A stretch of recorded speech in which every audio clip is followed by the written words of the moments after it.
Hola, folks. It's Tuesday, May 12th, 2026, and a pretty cold and windy one, I gotta say. At least here in Germany, I really hope that weather is better on your side of the screen, wherever you may be.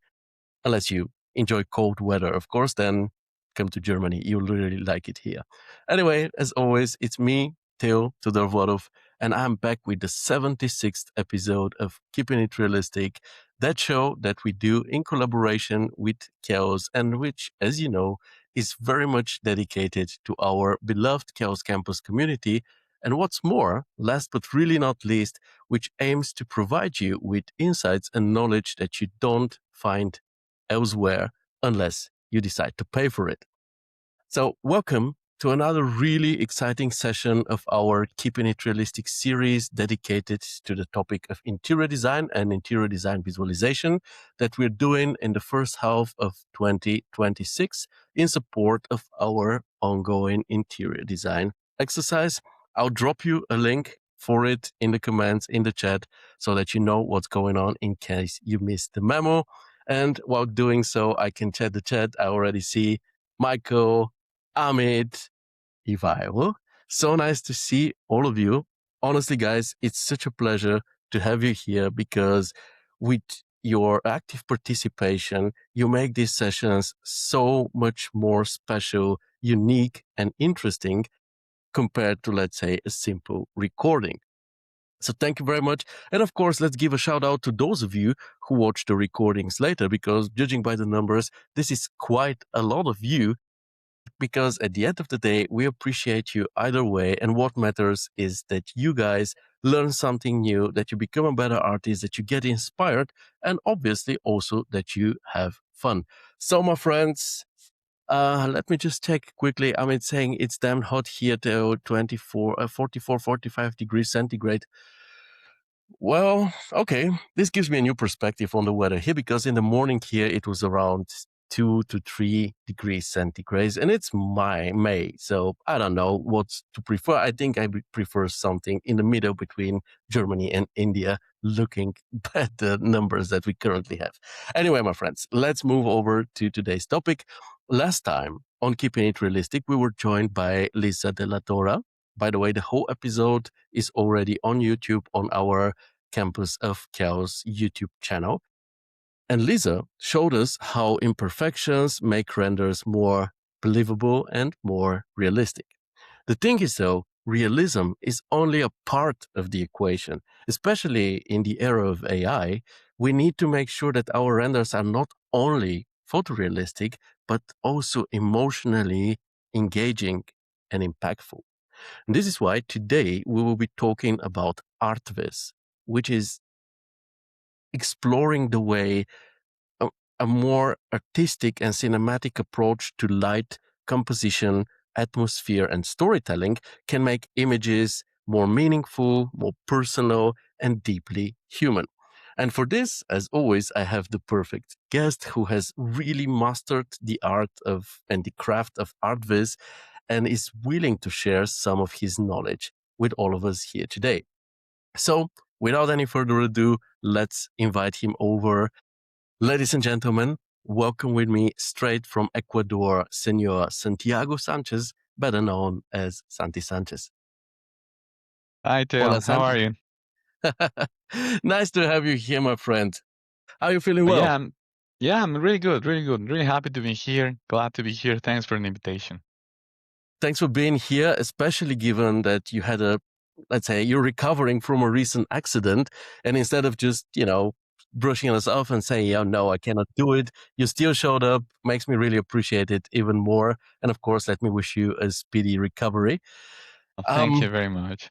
Now, Santi, in the beginning of our shows, we always take the time to get to know our guests better, because here on the campus, we believe that the human side of an artist, the way they have gone through the path that lies behind them, is very relevant to the destination they've reached when they join us for an episode of the show. And apart from that, I think it's always awesome to hear a story of growth, the evolution from a, let's say, regular common individual to an inspiring professional. So please tell us more about yourself and your creative journey. Who are you? What do you like doing next to riding motorcycles and occasionally falling down from them? Or how did you end up doing 3D? Tell us about yourself, please. Yeah, sure. Hi, everyone. My name is Santiago Sanchez, but you can call me Santi. I'm a 3D artist and art director based in Quito, Ecuador. I'm founder of TRESDE, ArchViz Studio, and founder and mentor of Canaletto online ArchViz School. Well, my work lives somewhere between architectural visualization, photography, lighting, composition, mood, and art direction. Over the years, I become more interested not only in creating realistic images, but in creating images with intention, images that feel cinematic, emotional, and artistically directed. My background, well, about my background, I started in design. I studied industrial design, but very early I felt attracted to the emotional and visual power of images and 3D, of course. Eventually, architectural visualization, the place where everything connect for me. I don't know if that makes sense. Design, photography, light, atmosphere, storytelling, and definitely technology. I think a very important moment in my journey was discovering words like the third and the seven from Alex Roman, and that changed deeply in the way that I understand the ArchViz. I realized that architectural images could be much more than technical representations. They could have silence, mood, mystery, emotion, and definitely a strong artistic voice. So that idea shaped the way I built TRESDE and later on Canaletto. Uh, Through Canaletto, I start teaching not only software or rendering techniques, but also how to think visually. How to read reference, how to compose, how to create mood, how to use the light, how to build an artistic identity mainly. For me, ArtViz has always been more than making buildings look good. It's about creating a visual experience, and that is like the pretty much like the main story behind my background. That's an interesting one. I totally agree with you. I think that ArtViz is a conglomeration of actually multiple industries. You gotta understand a lot of things. It's not only doing the technical part. You gotta understand photography. This is something we kind of argue here on the campus, how much of actual photography is included in let's say the process of visualizing architecture. For me personally, it is a lot. Even though there are differences, obviously, it is a lot. But it's not only photography. It's like understanding composition. It's understanding how to get to the point where you start taking virtual photos. So it's multidisciplinary almost, Exactly, and um, exactly. and atop of everything, like as if it wasn't already enough to know how to model things, then how to texture them, how to light them up, how to take beautiful photos. No, it's you need to also evoke an emotion. You need to tell a story. So there is so much to it, and this is exactly what we'll be talking about today, right? It's about Yeah, exactly. ArtViz, going beyond Yeah, the regular. yeah. I think Arby's is a unique and personal approach because it's not only focused on commercial production; it's focused on the growth of the artist. And this is very interesting side. Of course, ArtViz has a very important commercial side. We need to represent architecture, communicate, design, and deliver strong images for clients. But I believe that if we only focus on production, we limit the artist.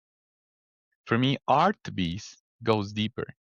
It is about developing the artist's eye, their creativity, thinking, and their ability to make decisions with intention. Um, I think it's not only about knowing how to use the software or how to create a realistic render. It's about understanding why an image works, why the light feels emotional, why the composition feels balanced, even why the atmosphere creates a certain mood, and why some images stay in your mind longer than others.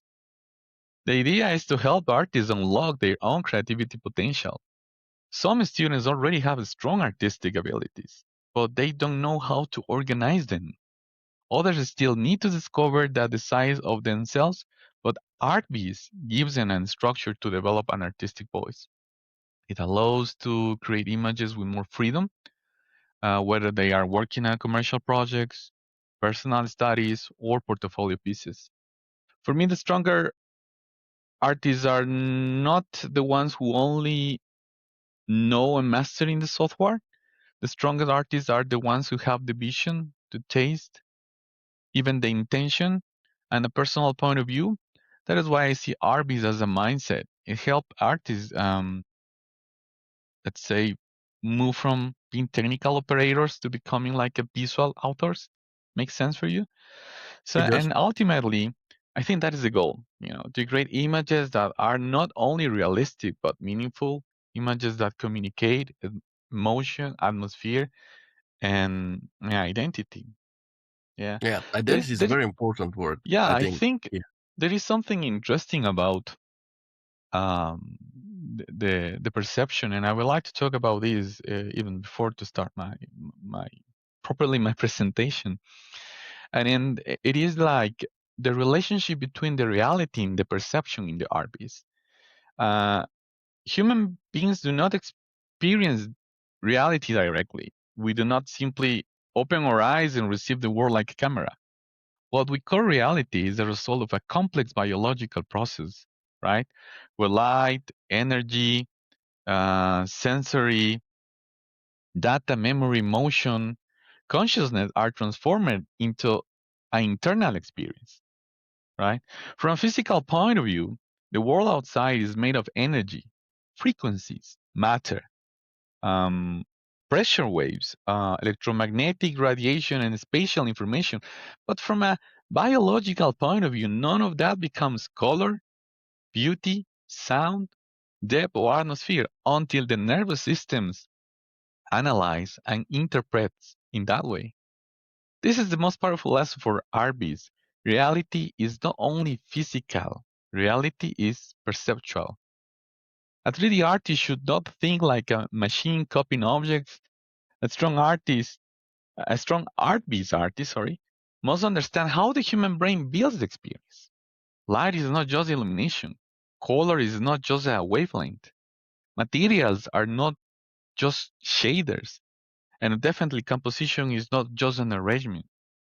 All of these perceptual triggers that guide how the viewers mind um, uh, construct like something meaningful, I think. So this explains that vision that begins with transduction. I don't know if you're familiar with this, but for example, let me explain you like light enters the eye, hits the retina, and it's converted into electrical impulses. At that point, the light no longer exists inside the body as light. It becomes electricity.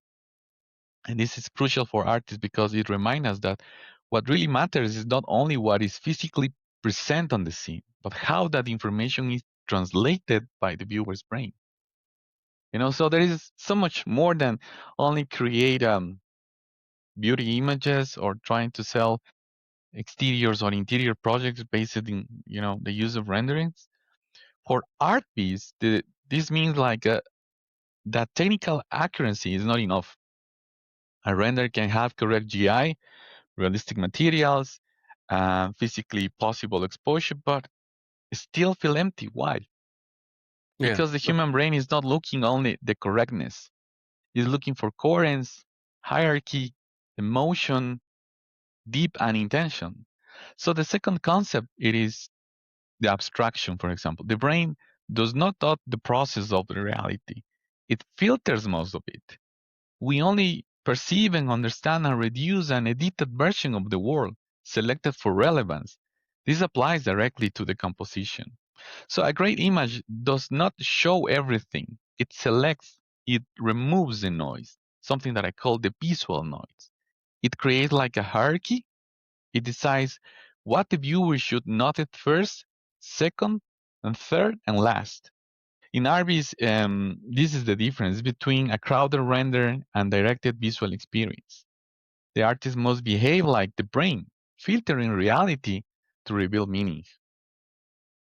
This third concept that I have in mind is the algorithmization. And this is super interesting because it's based in a theory that I started studying the last years. So the brain converts the sensory information into neural codes, patterns like rhythms, sequences, and structure. But the outside world is translated into internal map. This connects strongly with the idea that the map is not the territory. In the visual art, the render is also a map. It's not the building itself. It's not an interpretation of the building's emotional and uh, like a spatial potential. And that is where ArtViz becomes more than ArchViz. ArchViz often focuses on representing the architecture, but ArtViz should go further. It should translate the architecture into perception, mood, and finally an story. It should not only answer what does this space look like, it should answer what does this space feel like to inhabit. The idea of projection, the brain constructs an internal image, and this projects in our way, making us feel that the world exists exactly as we see it. Whether or not we take the more speculative parts, the artistic takeaway is extremely useful, right? The viewers is not a passive character. The viewer completes the image. The viewer projects the memory, right? The motion, the taste, the fear, the desire, the imagination onto what they see. So that means that the render is never just a render. It's an invitation for the viewer to project themselves into a space. So it has a lot to do from the psychological point of view, right? For 3D artists, this changed the job description. You are not only building geometry, lighting, scenes, you are designing the conditions for the perception, and you are shaping what viewers' brain will believe, feel, and probably remember, right? So I think that is like the main core what is behind RBs. And that is the kind of theory that I've been developing for the last years. I know that I am being kind of far away from social media in the last years, but I dedicate a lot of time to understand from the biological point of view how the brain pretty much understand the relationship between the motion plus the description and try to put together in a we can say in a very poetic way, right? But of course, all these principles that I've been talking earlier, I think is the main theory that support what art is really it is. I gotta say, the first 20 minutes of this show have never been so deep until today.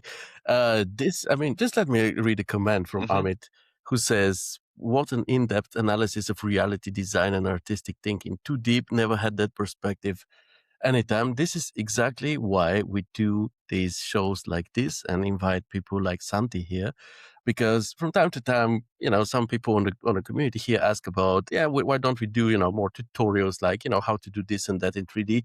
Exactly, because you can find this on YouTube whatsoever. But what you just Yeah, said, I'm just sitting there in awe and thinking and trying to process this the whole time you were talking. You don't get to hear this on YouTube tutorials, my friends. You get to hear it here, maybe as a part of the Canaletto course as well. But once again, that's going behind a paywall, so you have to pay for it. But here, Santi is our guest today, and he gave us so much thought, food for thought in the very first minutes of this show. So we can just end it here and go home, and it would have still been worth all of your time. Um, Amit continues. Today's session is Santi's spiritual designing session. It was really deep and something really worth thinking about. And I think this is also why what we do is also so subjective and art in general and exactly. stuff. Because Yeah, you connect, maybe you see a certain surface somewhere and it reminds you of your childhood and you just immediately relate to this and somebody else cannot relate. So, uh, but as you say, the viewers aren't just, so you don't do the project, you created the foundation of an experience that the viewer is the final step of. And this was so deep, and this gave me so much to think about. So this was a fantastic intro. Now I'm really looking forward to the presentation, which, if you want, Yeah. you can start. Yeah. Just in order to finish this first part, I Oh, would like please. to mention like we have think about in other principles that can support as well this theory behind the ArtViz. For example, of course, we all know that light creates reality, right? In the physical world, light reveals the form. In the perceptual world, light creates meaning. And that's a completely different conception about, what kind of direction the project that you're working on is going to take. So the direction, softness, contrast, temperature of light tell the viewer what to feel before they consciously understand the image, right? So for example, the color is a psychological, it's not only visual. Color do not exist as an isolated property of objects. It is interpreted by the brain. In ArtViz, color grading should not be decorative or something fancy. It should support the motion, atmosphere, and narrative. So I mean, everything is part of the same recipe, right? So material must carry memory. A material is convincing when it suggests touch, edge, weight, use, and a proper physical behavior, of course. Perfect materials only feel fake because reality is filtered through imperfection, right? Yeah. What we Composition talked on is a previous episode with Lisa. exactly. Composition is controlled by the perception. The artist decide what information enters in the viewer's mind and in what order. Strong composition is not only about filling the frame; it's about guiding concessions. Realism is not only the final goal; believe it is. A physically correct image, can feel lifeless. A slightly stylized image can feel deeply real if it understands how to people perceive the space, the light, and the motion. I think plus the atmosphere also connects the image into one reality. For example, air, haze, reflect light, shadow softness, contrast, depth are not secondary details. There are visible glue that makes the scene feel like one current world. So the artist is not a projector. That take it for sure. The stronger metaphor is that we are not cameras, we are not projectors. Applied to art piece, this means that the artist projects intention into the image. A render without intention is just data. A render with intention becomes an experience. And for 3D artists, I think understand reality means understand that people do not see what their eyes alone. They see what their biology, memory, emotions, and expectations and consciousness. The best artist does not simply reproduce the architecture. It creates a believable and perceptual event. So it transforms the light, the space, the material, the composition into emotional reality that the viewer can enter. In that sense, I think the artist is not only someone who represents the world, the artist is someone who builds the experience of reality. And we have plenty of tools and we have plenty of, right now we are living in the AI era that can help us, of course, to reach, that goal that we are looking for. But I think that is what is behind this, um, I'm not going to call it the style, but this new philosophy to face the ArchViz projects, right? And yeah, I think now we are ready to. I'm ready to start with my presentation. Two quick questions, or first, Yeah, sure, sure, when sure. is your book coming out? Because I think everything you put out there, you should really put down in the book. I was thinking about that too. It is a project that I was thinking like probably like 4 or 5 years ago. I'm still thinking in about that, but to be honest, I'm kind of short of time. I have so many things in mind right now. In the meanwhile, of course, I'm trying to collect all this information. I'm trying to establish like a solid theory before to launch to the before to launch to the audience. and make it, of course, definitely easy to understand. Because if it's easy to understand, it's easy to apply as well. I think that make a lot of sense, right? Oh, yeah, it does, because there are people who understand things but cannot properly explain them, so Ex- it doesn't work. yeah, And exactly. a question by Francesco regarding Canaletto. He says, "Hi Santi, quick curiosity. Is the name of your school a tribute to Canaletto, the Venetian Vedutista painter? He has always been one of my main inspirations for architectural visualization, especially for composition, atmosphere, and the way architecture becomes part of a larger scene." Yes, it is actually. Antonio Giovanni Canal, well known as Canaletto, definitely was one of the main inspirations.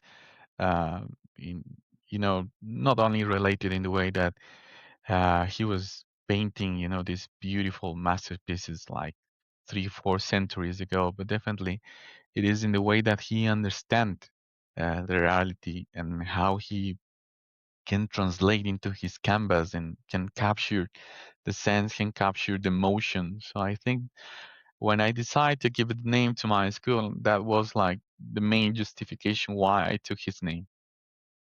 Awesome. This was a fantastic interaction, and I think a great way to go over to your presentation. Yeah. So I'm going to share my screen right now. Please do. Let's see if it works. Let me see. Let Francesco me seems choose. very happy with the answer. Okay. So, Great. So I think I'm going to start with like a brief historical overview. So in order to start, I think it is important to have very clear, the definitions, what really means, in this case, architectural visualization, according to the web, is the architectural representation, is an architectural illustration, or architectural visualization is the art of creating three-dimensional images or animations that show the attributes of a proposed architectural design. That's kind of like the internet definition about architectural visualization. I'm totally agree with this. I think this properly reflects what ArchViz is about. But I would like to go a little bit back in the day and show a little bit of the roots, right? If we can say, from the 17th to the 19th century, landscape painting evolved from a secondary pictorial genre into one of the most powerful forms of artistic expression. What began as a idealized construction of nature gradually became a language for light, atmosphere, motion, right? So, for example, in this case, Claude Lorraine established one of the great foundations of classical landscape in painting. Working mainly in Rome, he transformed nature into an ideal, harmonious vision of shape by classical composition. Distant horizons, architectural rings, and poetic treatment of light. His landscapes were not simple records of a place. They were carefully constructed worlds where atmosphere, proportion, and luminosity probably create something like a timeless emotional experience, right? It's probably one of the my main reference before Canaletto era, of course. Well, Canaletto. there we Talking go. about Canaletto, yeah, Canaletto like brought a different kind of precision to the landscaping tradition through his famous Vedute of Venice, famous piece of art. His work combined architectural accuracy, urban rhythm, sunlight, and atmosphere, turning the city itself into a theatrical visual experience. That is why I fell in love with his style. His paintings become highly influential among European collectors, and of course, I think kings and queens as well, and help to define the relationship between, of course, the architecture, the space, the perspective, and the visual memory, right? So that is why I think Canaletto is probably one of the best examples, right, in terms of what is the reason of the architectural visualization.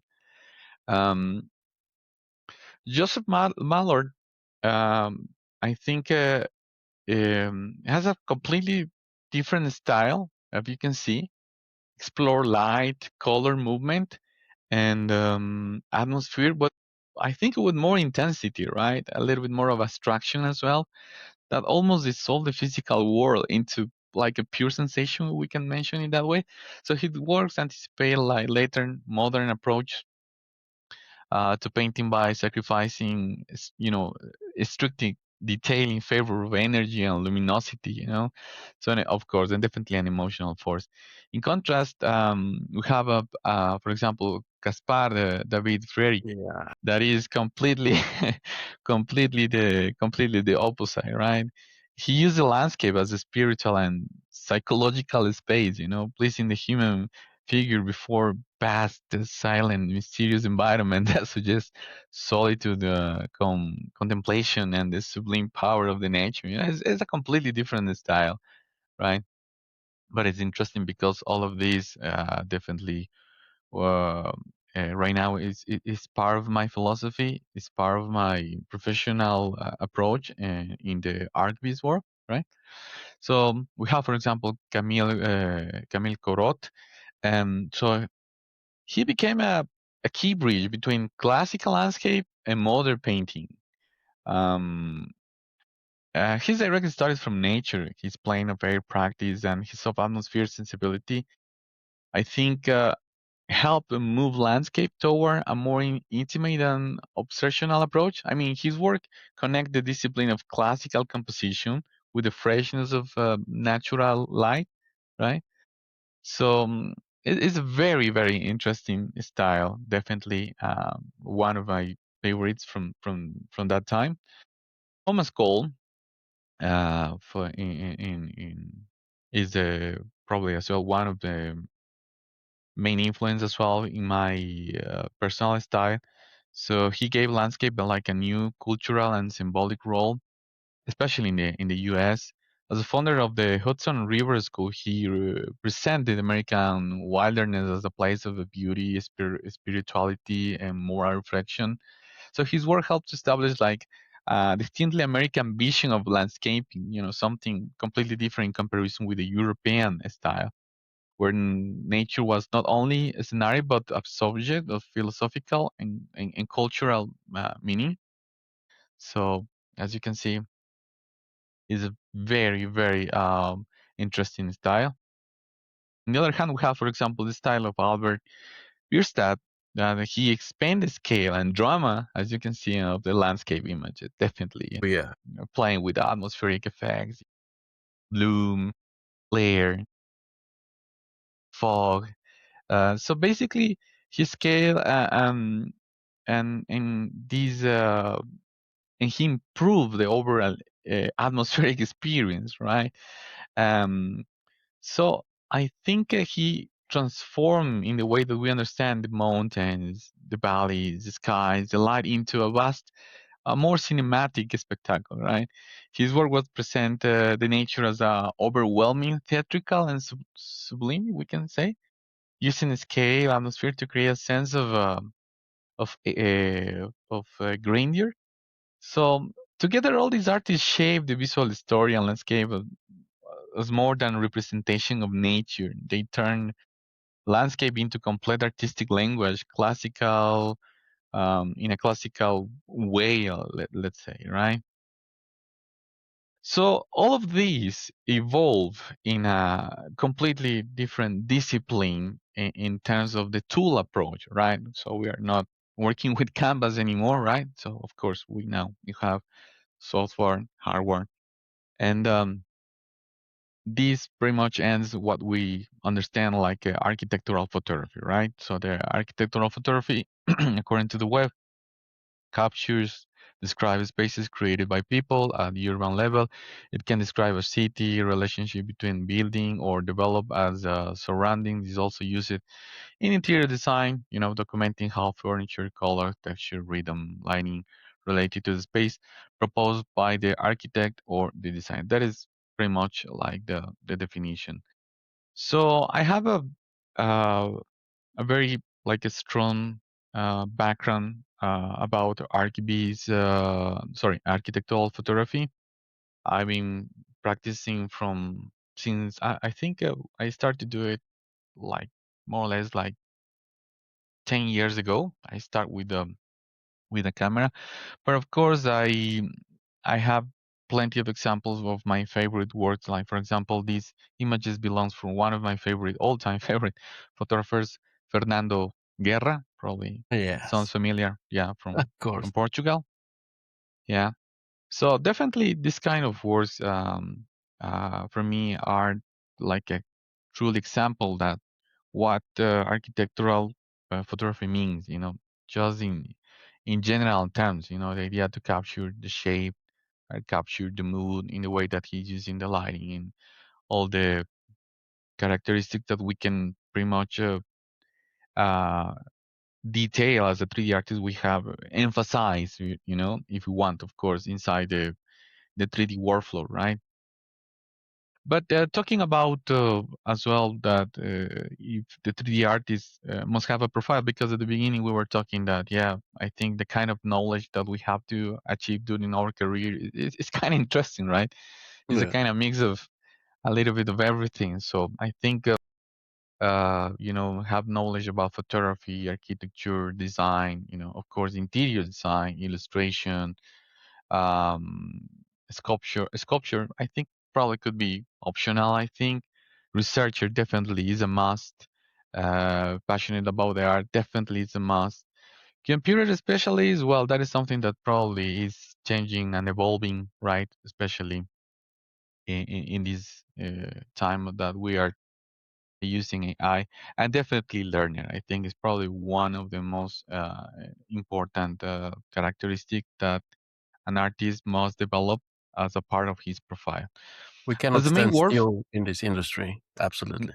yeah, talking about in a general way about my workflow, this is what I do, basically, the modeling, the lighting, the texturing, the rendering, and the post production. It's just like the general workflow that I follow. Definitely, of course, I use KS Corona as the main render engine.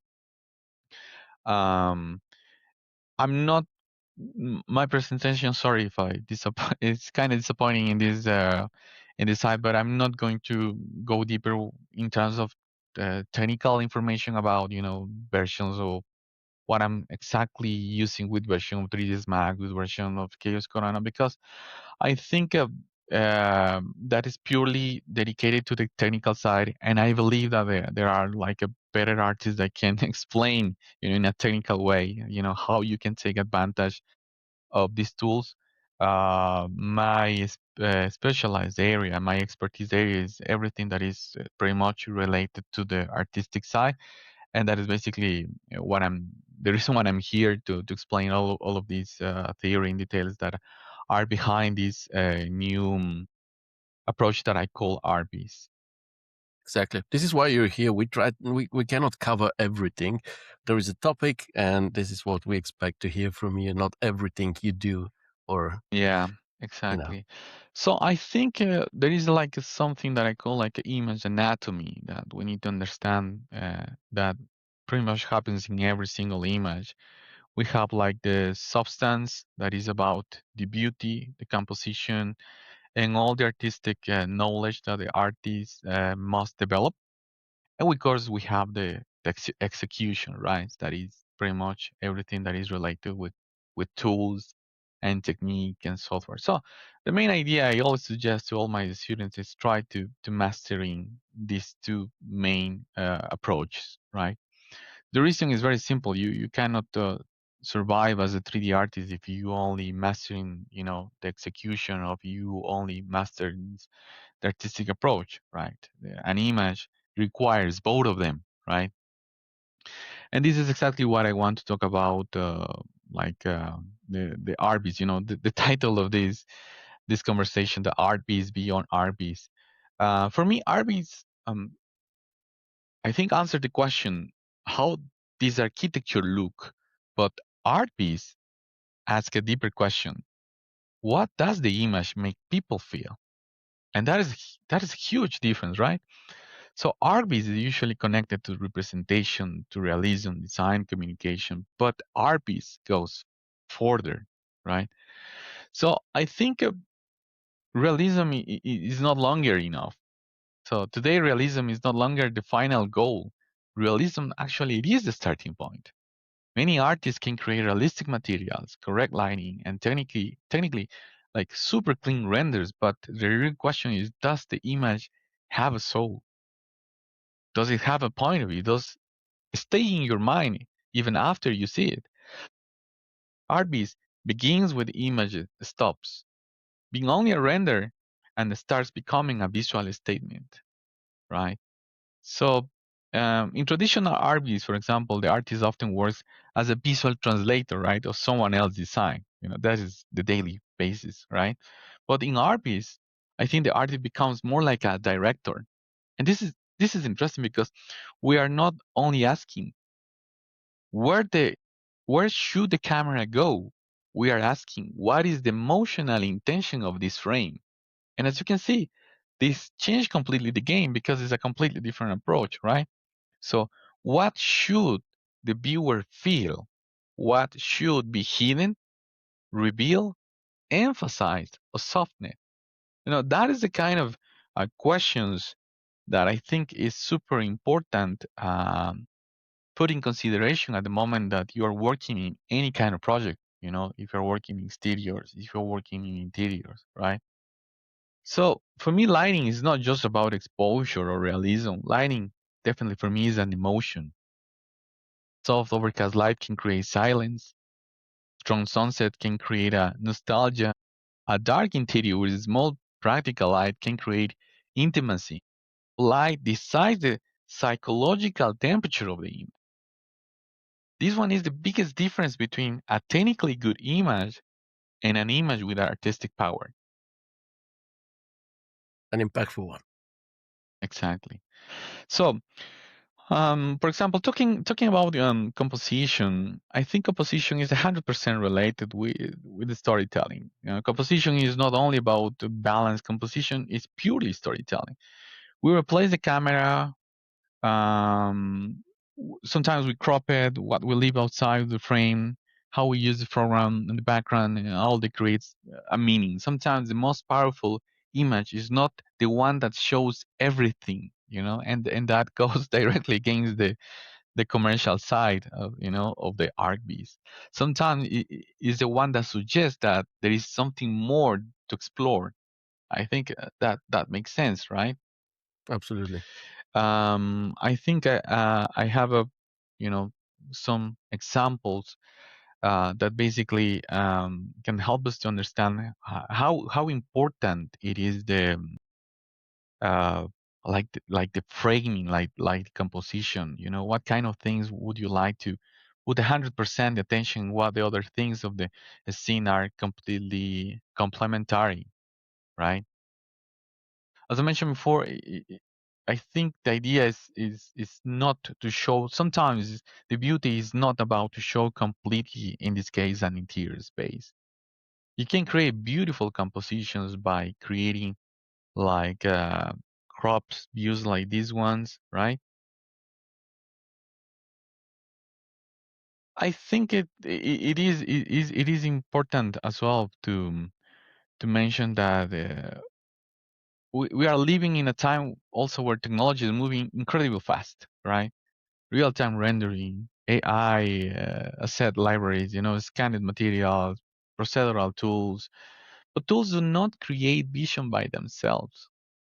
And this is a message, I think, especially for younger artists, the artists that recently starts to fall in love with the architectural visualization world. A powerful tool without a strong artistic direction only produce noise faster, right?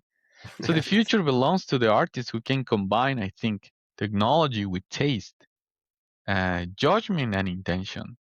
The value is not only in knowing which button to press. I think the value is knowing why, right? I think also that makes a lot of sense, right? From time to time, of course, I definitely I like to do plenty of personal studies, and from time to time, I like to use like scenes that are already modeled, already textured, all the materials already, and I like to play the role as an art director. And this is very, very helpful. It's something that I recommend to everyone, that if you want to improve a specific part of your skills, try to focus mainly in that part. Okay. So I've been using images from CG legends in this case, like this image. This scene belongs to Bertrand Benoit, probably Yeah, sounds familiar, right? And right. once again, the idea behind of all of this was just try to play this art director role and see what can I take for this scene, if I can improve it. Because of course the original scene was a masterpiece, and it could be a super challenging task trying to improve it, trying to find another and completely different point of view rather than the original one, right? But all of that, I think, is important, because it's going to, first of all, it's going to take you out of your comfort zone. It's going to make you grow as an artist, right? Because there are a lot of things that you have to find a solution: composition, lighting, color grading, and all of that. Definitely, it is connected with your own and unique personal language that you're going to use in order to represent this particular interior space, but in a very particular and personal way, right? Once again, like talking, for example, about ArtViz and the theory that support ArtViz, I think ArtViz, of course, definitely is not a software, a render, an engine, or a style. Is a mindset. It means that treating every image as opportunity, like to express. It means bringing personal taste, culture, reference, emotion, artistic decisions into an architectural visualization. For me, that is the next evolution of ArtViz. Not abandoning architecture, but expanding it, right?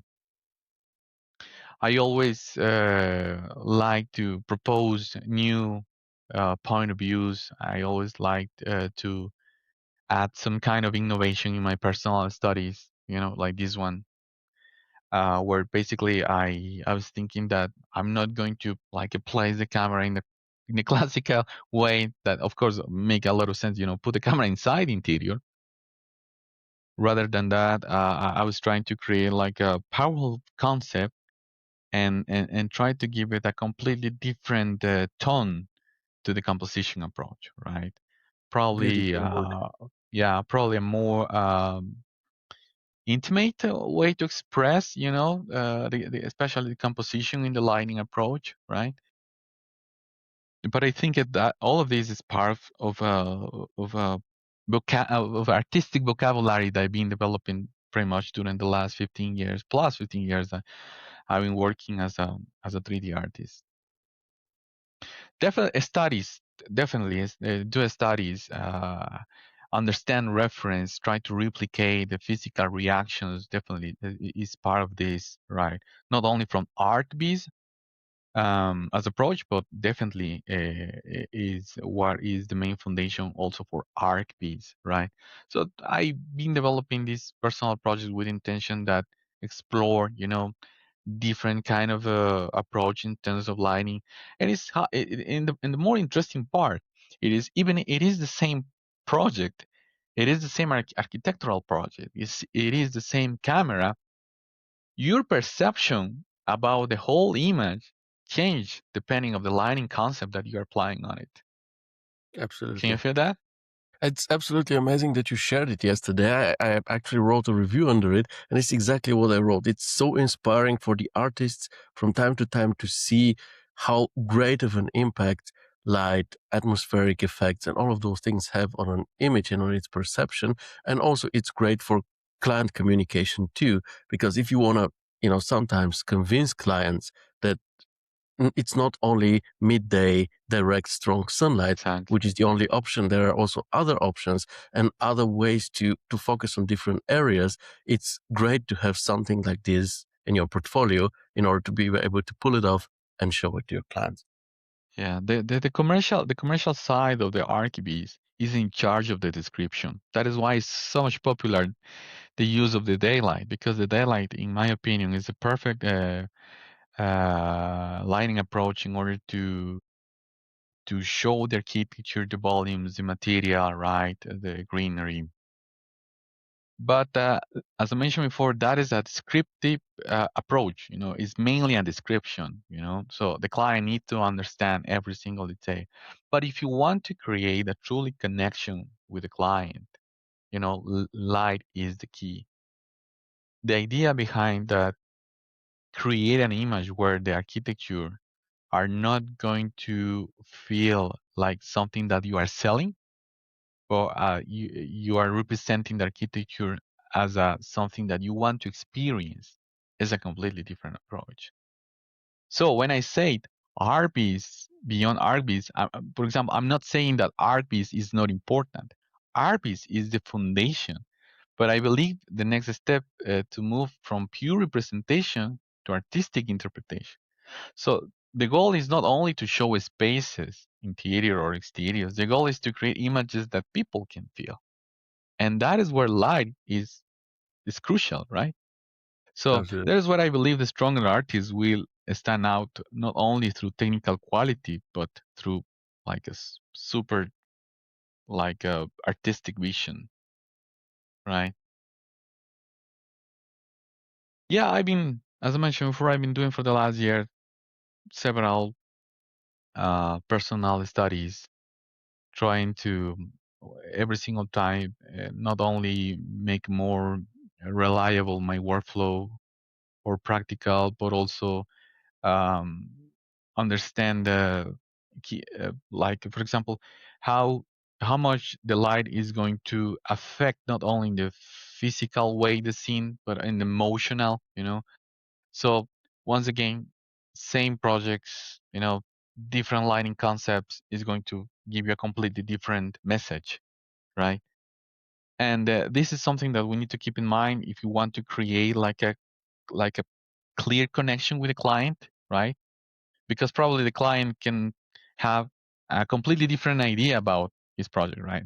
Probably he's looking for the perfect sunny, bright daylight, that is more like a cliche in the industry. But if you have the proper knowledge, you can propose something even more interesting, probably something that it is related with an emotional side that even the client has no idea that already exists. I think makes sense, right? Yeah, that's an So option at all. yeah, exactly. So probably could be a question like, what is the difference? At this point, probably we can establish like this question. Like what is the difference between art piece and art piece? And I think the main the difference is ArtViz is mainly about representing architecture clearly and beautifully, I think. But ArtViz goes further because use the architecture as a starting point to create emotional and cinematic, or if you want to call it like a more artistic image. So ArtViz explains the space, and ArtViz makes you feel something about the space, Yeah. right? And this is what stays with you. This is what you want to achieve so that people remember it Exactly. and try imagining living there or using that space, whatever. Exactly. Even little details in the story, like for example, here, there is a pan, and in the next one is a teapot, and in the next one there is a warm fire inside here. Even those little details are part of the storytelling, right? It's not only like change the mood, change the light. We can play with something that I think is also important and powerful as the context. Okay. Um, I think sometimes people can find my work like too much artistic, right? Like a too much cinematic, probably without like a real application inside the commercial side of the ArchViz, right? And I think ArchViz has nothing against a commercial ArchViz, that's for sure. Not at all. I think ArchViz can make commercial ArchViz stronger. You know, Clients still need clarity, but they also need images that stand out. A project with a stronger mood, storytelling, and art direction, I think, like feels more memorable. I think, more valuable, I think. Yeah. Yeah. And more emotionally Um, attaching. yeah, exactly. I mean, you can create a commercial version of this kitchen. Yeah, that's for sure, right? Where the client is going to see clearly every single detail, right? The materials, right? The interior design approach, right? The appliances, the accents, etc., etc., etc.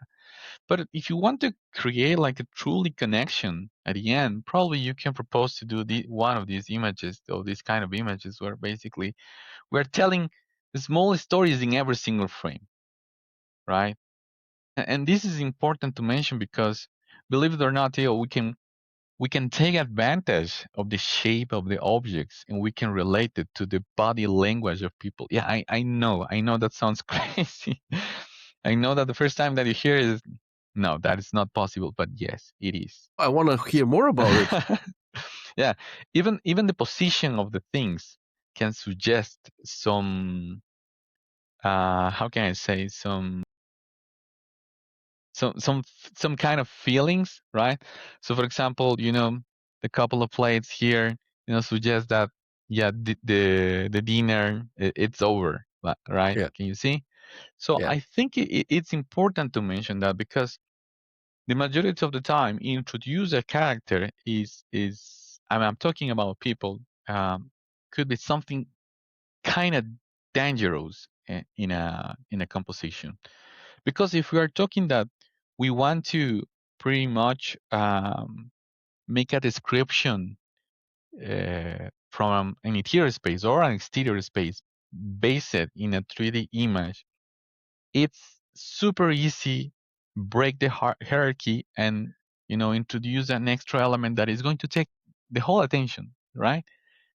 And probably that character is going to receive more attention in comparison with the interior design or comparison with the other elements that we want to show in the image, right?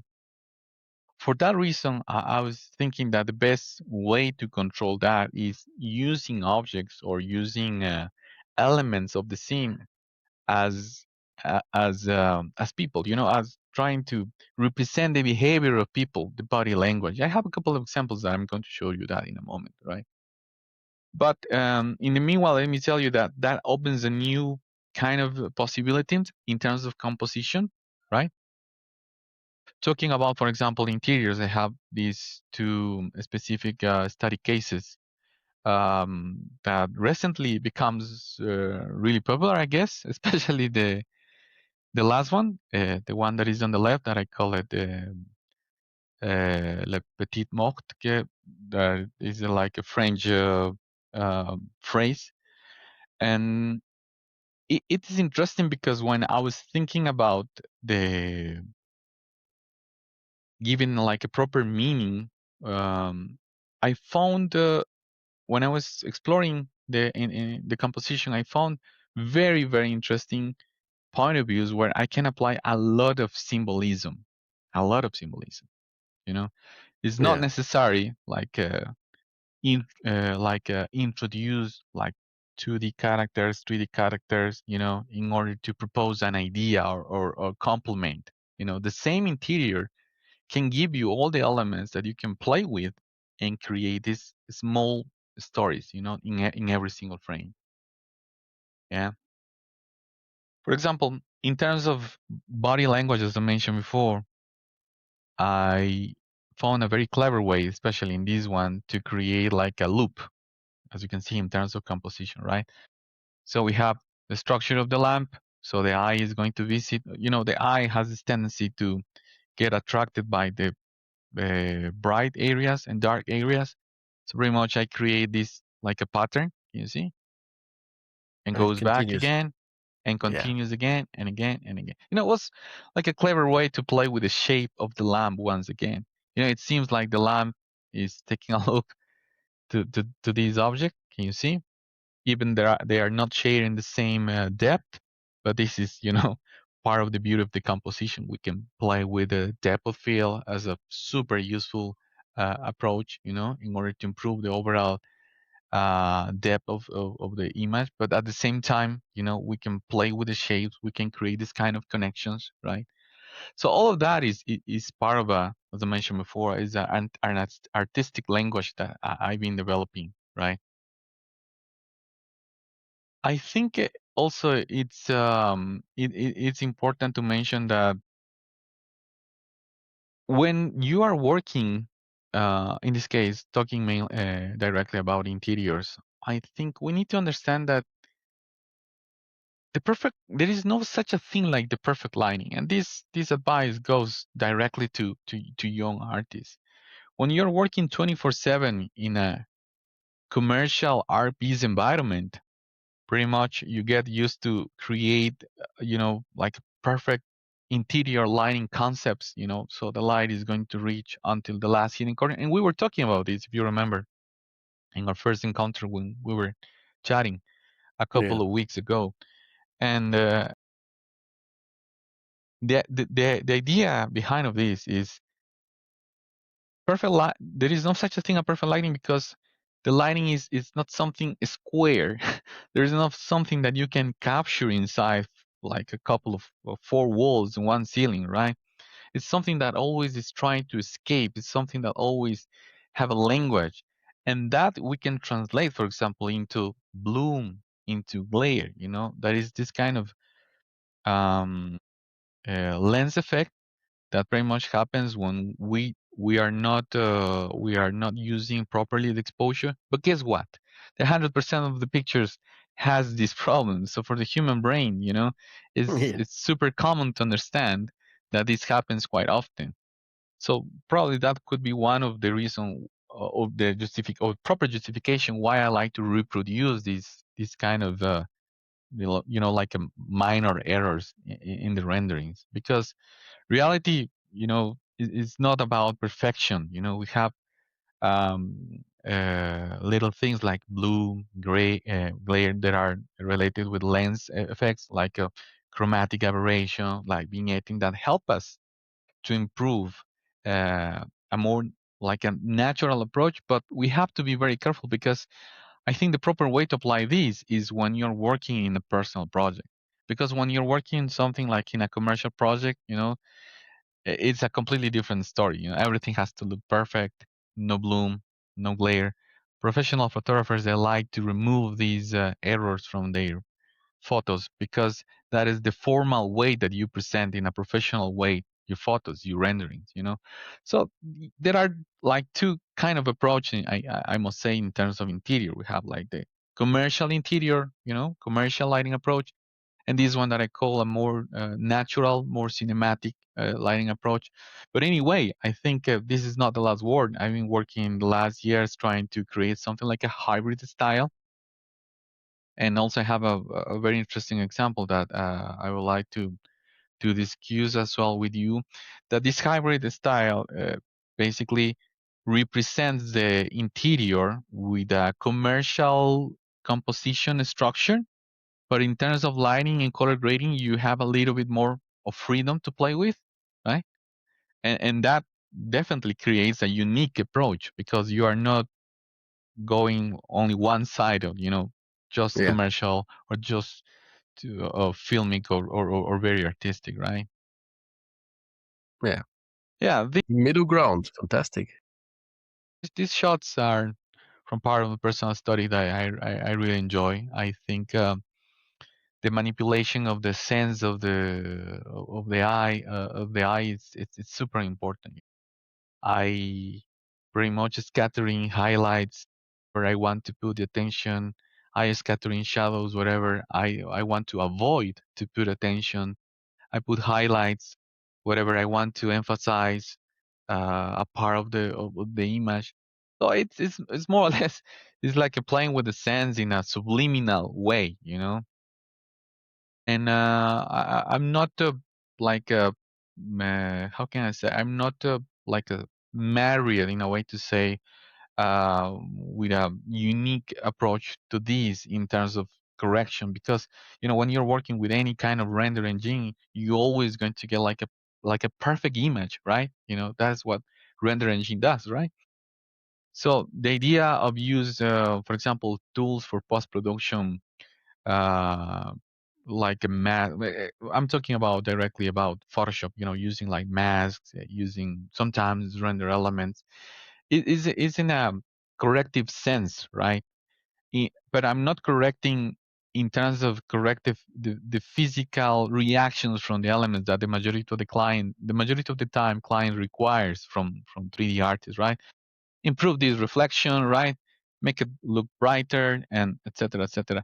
I think the kind of correction that I like to apply, it's basically create like a harmony inside the image. Just remember for a second, the human eye is always looking for the brighter part of the image. It's like a magnet, and also is not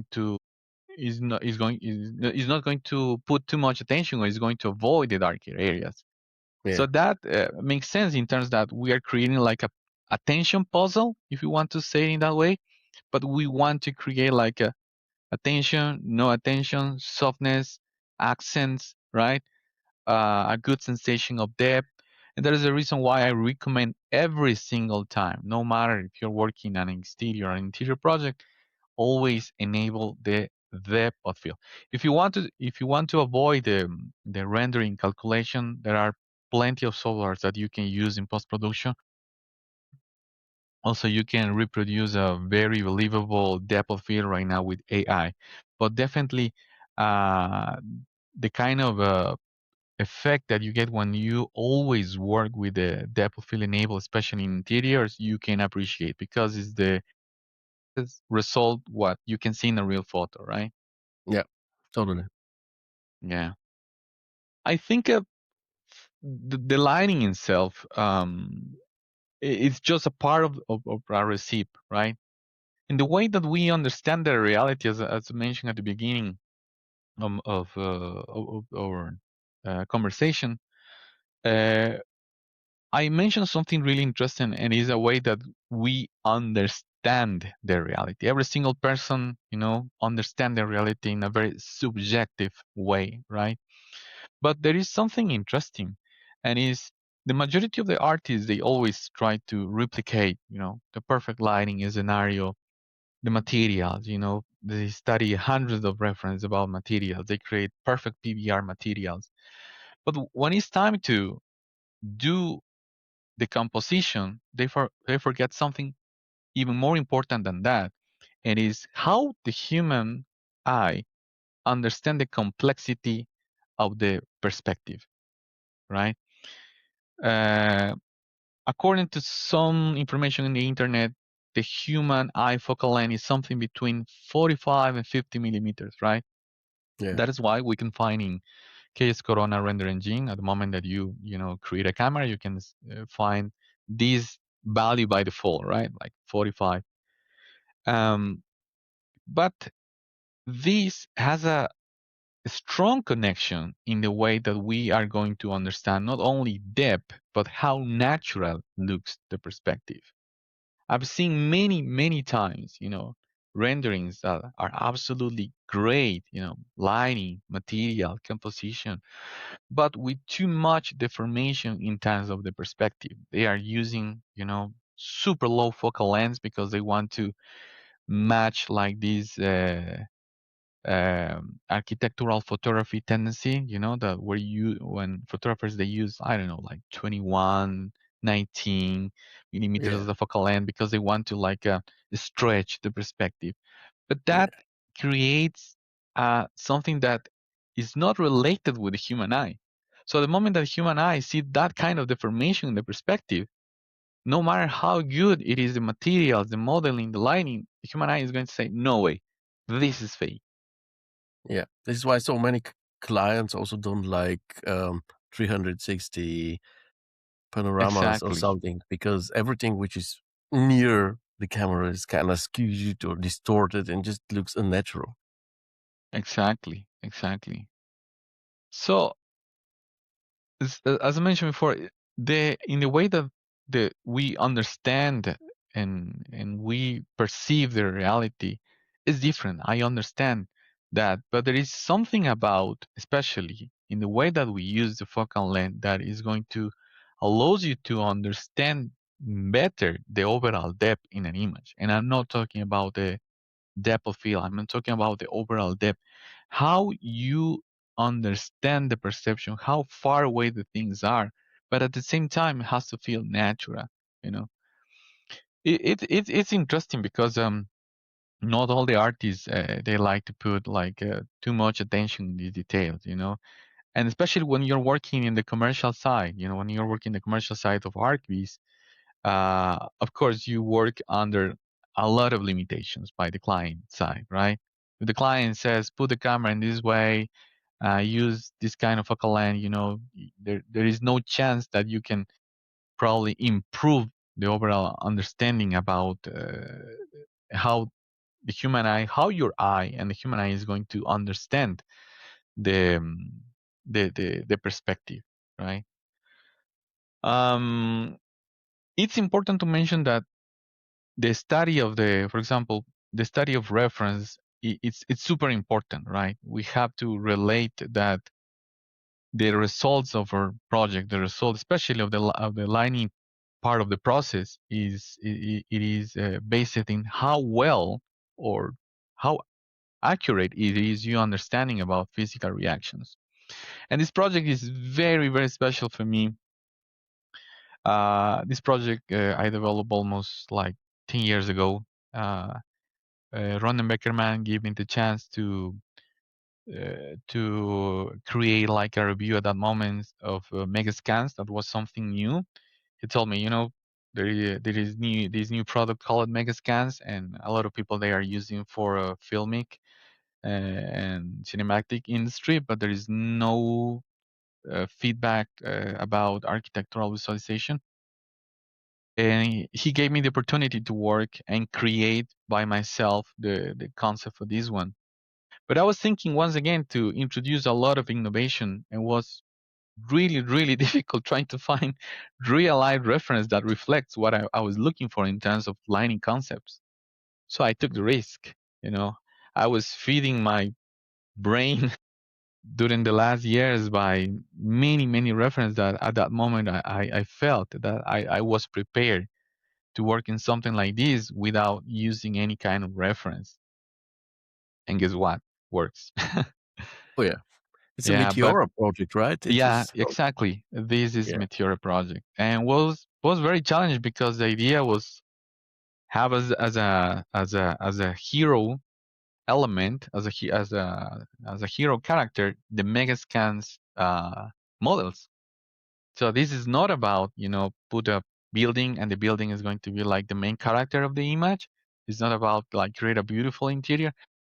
So at that moment, I was thinking, yes, I need to do something definitely completely different in terms of how is going to be my approach to these models. You know, so when I present the idea to Ron, and he told me, you know what, looks very very interesting. So I'll continue, go on, and I think it took me like 1 week, probably 1 week, almost two, do the whole thing. You know, with the concept ready was kind of easy. Continue, and definitely Corona make my life so easy at that moment without dealing with the render setups. I can remember that, and yeah, at the end, I create an image that basically I don't know, put me in the ArchViz map again. I was very happy in the moment because even the people behind the megascans was also very very very happy with this personal study. And of course, uh, with running we complete the making of, so there is a making of available, and the Ronen Beckerman website is called Meteora. So if you want, you can give it a look, where basically I explain pretty much everything what I did in terms of, mainly in terms of technical approach. I do not talk too much about the artistic approach in the article, but definitely it's going to be a really useful insight if you are looking for numbers, basically. Uh, Fantastic project, love it. yeah, I think, you know, from the commercial side, to the artistic side, there is only a small difference, right? So once again, the commercial side is more about the description, and I think ArtViz is super useful for that. But if you really want to consider, explore a little bit more deeper, and play with emotions, I think a go for the RTV's approach is going to make you grow up as a truly artist, right? Because probably you heard this, and I think is a common characteristic in many artists, and it's completely fine. A lot of artists, they like to improve their knowledge because they want to create better images, more realistic, and that is completely fine because they are looking like a better job opportunities. They are looking for the more realistic rendering style, but you cannot grow up in an environment where is a lot of limitations, especially in commercial projects, as I mentioned before, but by the client side. You cannot grow up in that kind of environment. Your imagination, your artistic abilities, your artistic skills are not going to be reflected 100% in the things that you're doing in the commercial side. So I've been helping a lot of students during the last plus 10 years that I've been working as a mentor, as a teacher. In every single time, it's incredible to see that there are a lot of the students that have a lot of potential, but only because they are working 24/7 in a commercial environment, they do not develop these skills properly. And when they start and take my course, take my lessons, they start to discover that they can use that. They can explore, new kind of lighting concepts. They never apply, for example, this kind of color grading. The cinematic approach is kind of new for them, but at the end, they create something images that are super super beautiful. With a lot of uh, sometimes depth storytelling, and I think that is my main goal also as a mentor. There is a lot of fascination about the exploration in terms of lighting and how the lighting affects directly in the way that we understand the reality. That for me is like the fuel in order to continue studying and doing this personal approach. And I like to do, I like to take different paths. Sometimes I like to do something that feels and looks commercial. Sometimes I like to do something that looks and feels more atmospheric.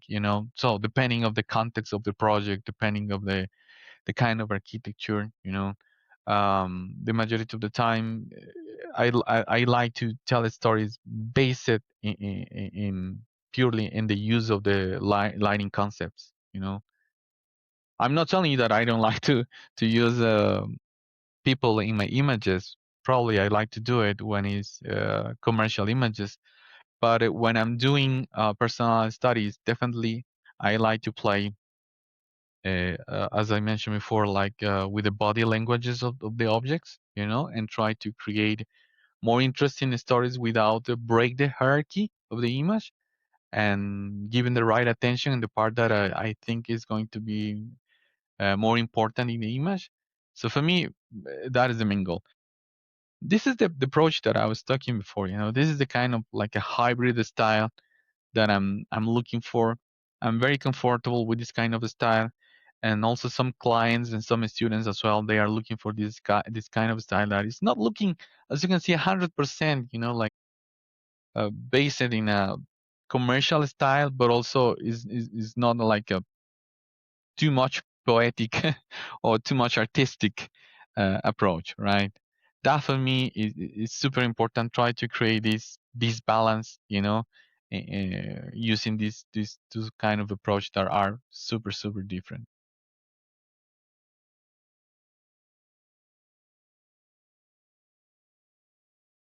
From time to time, I like to do these studies. Like to, I love to go deeper in these, little stories, little words where I can play with so many things. I'm not really sure if you can realize how many things are happening here at the same time, from, you know, dust particles floating in the air, a bit of environmental fog, the highlights just working in a very specific area and the images, creating something very emotive, intimate. I really like to work with these small scenes, because it's really challenging try to extract many stories from this, right? The Yeah. less elements you have in a scene, the smaller it is the scene, the most challenging it is, right? um I think, once again, I'm kind of like a fanatic of create something that I never seen before. For example, in other kind of projects in terms of lighting, I always like to push to the boundary the lighting concepts, and that helped me a lot to not only to keep improving my artistic skills, but also to keep understanding how, especially how Corona can help me to achieve this, and how to I can optimize my current workflow, right? Believe it or not, the the technical side is super simple. I know that looks something that is very complex, right? That probably can take too much rendering time, but once you understand the core of the lighting concept and how you can translate that into Corona workflow, probably establish the technical side of this image can take you 5 to 10 minutes. But what is going to take a lot of time is think about the concept, how you are going to decide which kind of emotions you're going to include, which kind of temperature, what kind of color grading are you looking for, I think it's important to mention, especially in interiors, when you're doing like a personal project, understand that probably the best starting point is think about the people who is going to live in that space. Think about the characteristics. That is going to give you a more clear idea how it's going to be the interior design, the elements, the accents, and all the little things that you're going to play with on the scene. Because start with the interior design first is going to create, I think, a more complex process. And probably at the end, you're going to finish doing something that feels and looks generic, like with no personality at all. I don't know if that makes sense. It So does. I think sometimes it's even important to mention that for some studies that I did, I like to do a technique that I developed in the last years. I call it color extraction. So the color extraction is a technique that allows you to take any kind of picture, right? That you like it. Could be a portrait, could be a landscape, whatever you think in terms of colors looks balanced and have it looks have harmony. Extract the colors and use that colors as your first approach for the color theory that is going to support your interior design style. That is interesting. I'm not telling you that copy other styles to go to the internet or Pinterest and see and study many references wrong. No, no, no. I'm not telling you that, but it's just a more creative way to start, especially the color approach in an interior. I don't know if you sounds familiar for you or you have done something similar. I'm mainly actually an exterior guy, but for interiors, I haven't put it in words, but I've done something similar actually. Yeah. But Yeah, it's I so mean good there are, to hear it from you, like put in into words that and a theory that makes sense. yeah, I mean there are different ways that you can start a project, right? I usually do not start with the software. I start with intention. And before opening 3ds Max or Corona, I try to understand, like what kind of image I want to create. It's quiet, cinematic, dramatic, warm, mysterious. Then I look reference, of course, definitely, photography, cinema, interiors. But for me, the render engine should serve the idea, not the other way around. Absolutely. So probably one of the biggest mistake that I mean young artists make it is like is behaving that realism alone will make them stand out. right? So realism is important, of course. Don't get me wrong, but today many people can achieve realism, right? What This makes is the an thing. artist different, yeah, is the taste, is the composition, is the lighting decisions. Even is in the way that you develop your day. I don't know, like your culture, the ability to create an emotion. That creates like a truly difference, right? Another common mistake is copying the surface of a reference without understanding why it works. You know, they copy the colors, they copy the furniture or the camera angle, but not the logic behind the image. You know, Yeah. good Analyzing artists, references is yeah, extremely exactly. important. Good artist does not only collect reference. A good artist learn how to read them and read them properly. You know, I think so many students have this question sometimes. It's like I mean, like how you can use reference, right? But without copying. So I use reference as a language, not as a template. When I look at reference, I do not only ask, how I can recreate this. I ask, why does this image work? That is even create like a more deeply question, right? Maybe it works because of the contrast, the framing, the negative space, the color palette, the lighting, direction, or the emotional tension. Once you understand the reason behind the image, you can translate the idea into your own work, right? References should be guidelines for principles. Exactly. That is the difference between copying and learning. Copying repeats the image, understanding transform it. And that is absolutely, like a huge difference.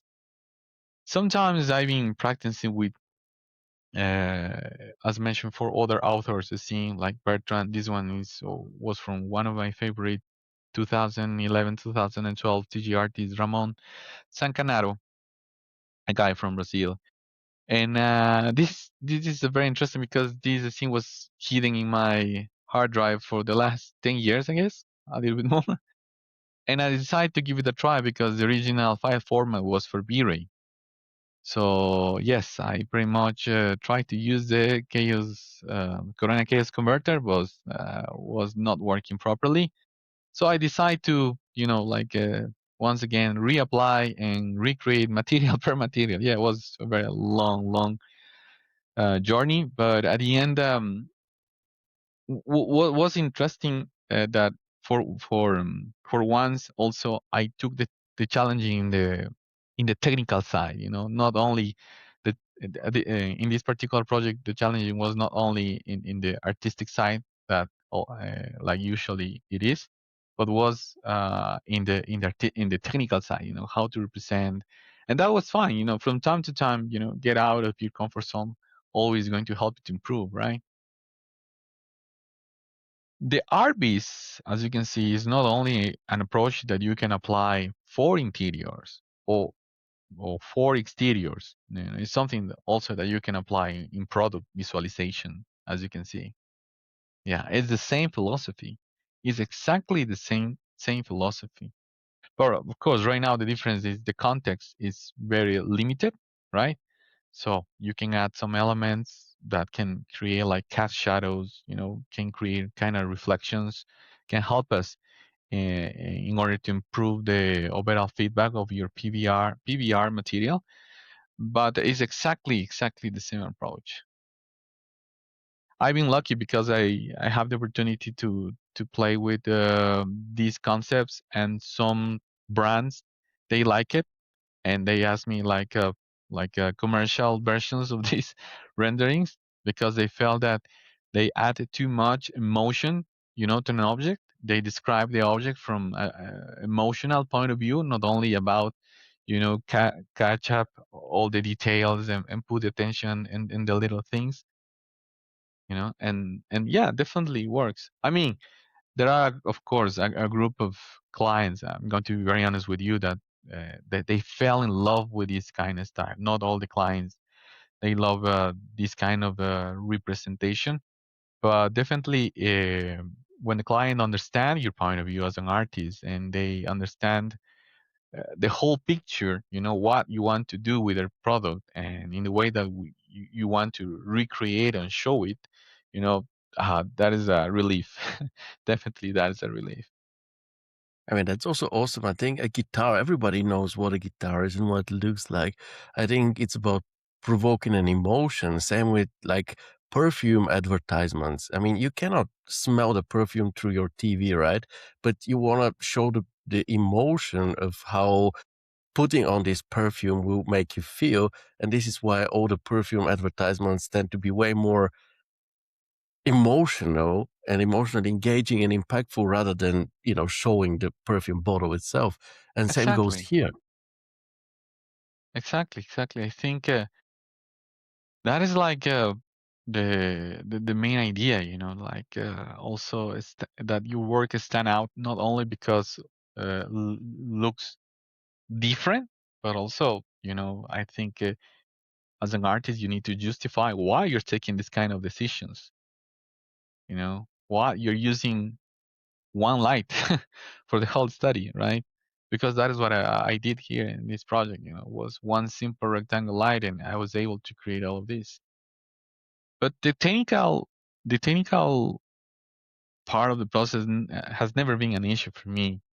Since, of course, I was working with Chaos Corona. Actually, it is the opposite. It allows me to spend more time, dealing and solving the artistic part of the image, and that definitely is a plus. Corona rocks. Oh, I I've remember been, this one. It was a pandemic one, right? yeah, yeah, I've been studying by myself different subjects that are, to be honest, that they are not strictly directly related with architecture.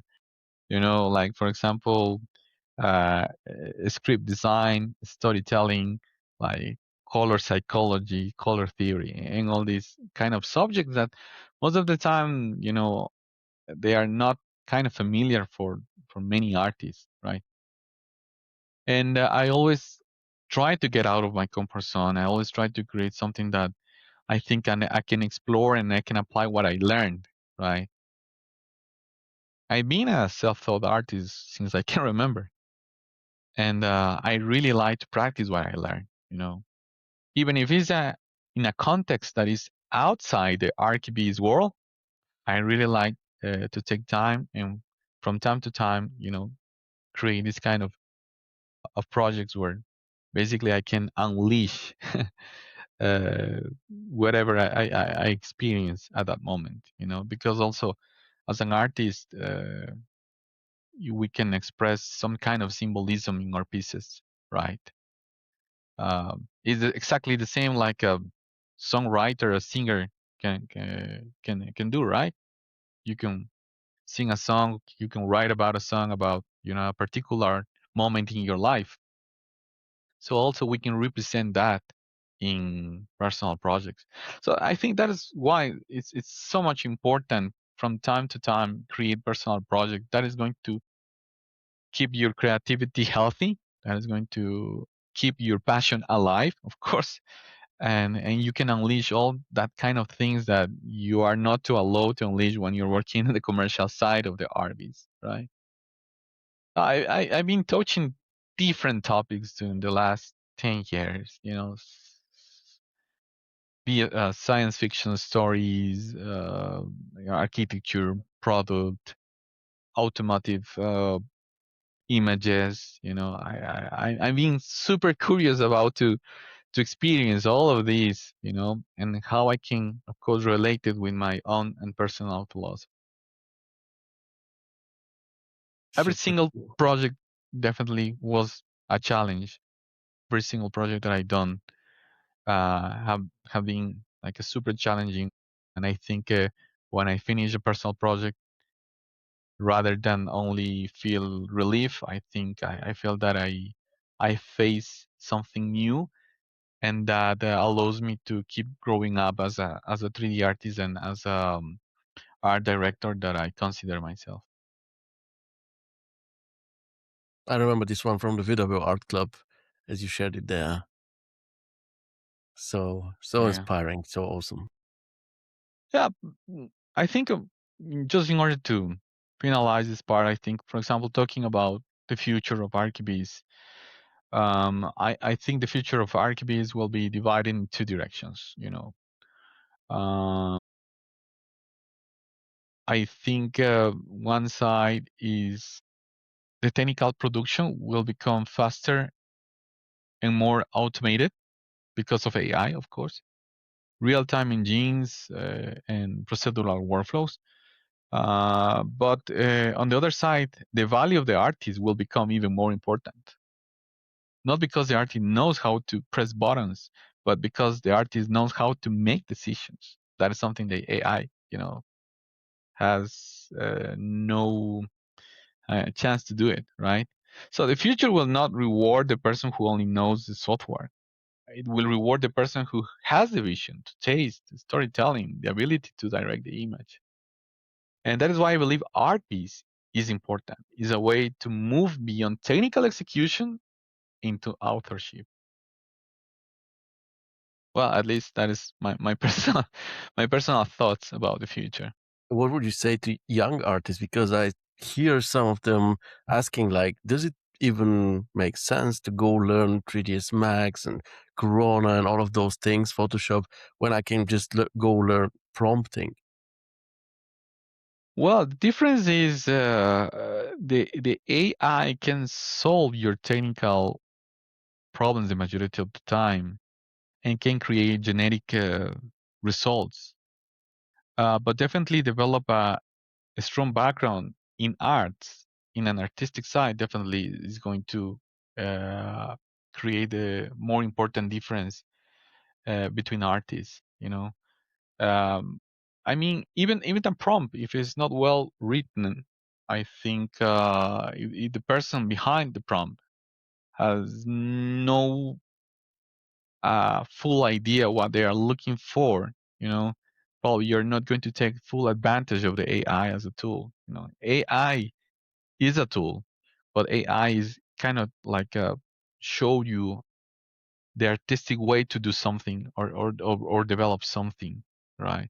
So I mean, understand the tool is crucial. Mastering the tool is crucial, but I think it's even more important feed your brain with valuable information that must be related with the artistic side of the process.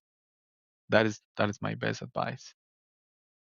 Where did you actually discover all of those painters that because you say feed your brain, see references, and you showed us these painters in the very beginning. How did you discover them in order to get inspired by them? Did you go to galleries? Did you do research, buy books? How? Mhm. Yeah, mostly doing research. Mostly doing research. When I start to take the ArtViz seriously, I was thinking all of these must have like a origin, right? So let's see what is about origin. And I start to discover these names. I start to filtering some artists. I like to start to be engaged by some styles that I was thinking, okay, this represents in the way that I'm thinking, right? This represents in the way that I would like to create images. So I would like to apply these into my style. So let's see what it's about. And that was like the starting point for me, try to understand not only from the technical, also the artistic. Right now, for me, the challenging is, as I mentioned before, is the biological side. About the thinking process. How you understand why you are taking this kind of decisions, why you are not doing this, what you're doing that, what you are creating this kind of a, I don't know, emotion rather than this other kind of emotion. So for me, I think right now I mainly focus in not in the technical process at all, in not in the artistic process at all. I mean, it is in the biological part of the process. What is happening in your mind, in your brain, how you understand that this is working good and properly. It's not only because you're trying to copy reality and trying a perfect execution in order to look absolutely natural. I mean, there is something else that happens in the human brain in order to take that kind of decision, and that is what really I feel passionate about that today. I think this part isn't especially explored in our Yeah, philosophy. yeah, it's kind of new. It's kind of new. You know, you can apply all these principles into the RBs. You know, light creates reality. In the physical world, the light reveals the form. In the perceptor world, the lights create meaning. Right. So I think, That was beautiful. That was deep. That was awesome. You should yeah, really consider writing that book, though. I mean, I'll buy it, yeah, and I'm sure I won't be the only one. yeah. I mean, it, as I mentioned before, there are so many things that are out of the board, the technical, especially the artistic board that we have to keep in mind. There is not only a matter of study the things that are related with architecture and the use of the software and the use of the hardware. There is a hidden psychological factor that once you understand how to manipulate audience mind, you can take that at your favor. Oh, So at the for sure. end, if you create an image that so many people like it, is because you are manipulating the mind and you are pretty much please the requirements of that people, right? In a very subliminal way, you know? Obviously. Um, are you actually finished with your presentation? Yeah, Can we start yeah, the Q&A? yeah. Okay, so first of all, thank you so much. You're Uh, welcome. I actually already shared all of those links in the very beginning while we were talking about Thank this. you so much. But yeah, it's good for people to see them once again, and you're also part of the Chaos Campus, so they can reach out to you and ask you, of course. Yeah, Santi, I want to thank you very much for this extremely deep, insightful presentation. That's I don't know. I think I'll be thinking a lot about it. You know, from Thursday on, we have national holiday here, so I'll be having a long weekend, and I know what I'll be really thinking about during that time. Um, Everybody saying lovely presentation, just got Oh, lost in thank you it. so Everybody much. was totally silent. You know, usually people tend to talk more, but right now we were just totally focused and very, you know, making sure that we listen to every word, because it seemed like no word was just there by chance. Like, you were talking so much about intent, and we could hear that intent in your words. So obviously, I have a ton of questions. I hope you Yeah, of have course. time. So if you want to, you can close your presentation so that people Yeah, see sure. us Give me one enlarged, second. Yeah, or there you stop go. sharing And your let me. screen better. Yep, there you go. So the first question I already asked you about the painters. You said you also started practicing photography at some point. Yes, How yes, did you yes. start doing it though? What did you do? Did you buy a camera and go out start? Yeah. I just bought the camera and start to play around with the camera here and there. And after that, I realized what I was doing wrong in 3D, because actually the right order is, yeah, like buy your camera, start to practice, learn, the basics, the foundation photography, and after that, translate that into the 3D world. But actually, I did in the opposite way. So I have to correct so many things. For example, I have a very interesting story. It is especially about the close-ups, right? Close-ups are super interesting for me, and I always been thinking, of course, before to start to play with my camera, that like we need to put the camera kind of like close to the main subject. That is the reason why it's called it close-up. But when I start to play with the camera, I realize that we can play with the zoom, we can play with the focal length, and there is some like a side effect that I can realize, and it's the compression of the perspective. You know, and at that moment, I realized so many things that I was doing wrong.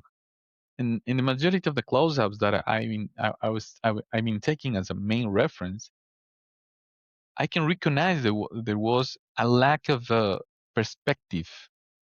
Everything looks kind of compressed. And at that moment, I had no idea why. But once I started to play with the camera, I realized that, oh yes, it's because, yeah, I'm using a super high focal length value, and that works as a zoom, but at the same time, that is going to kill, right, the perspective. So the perspective is going to feel compressed.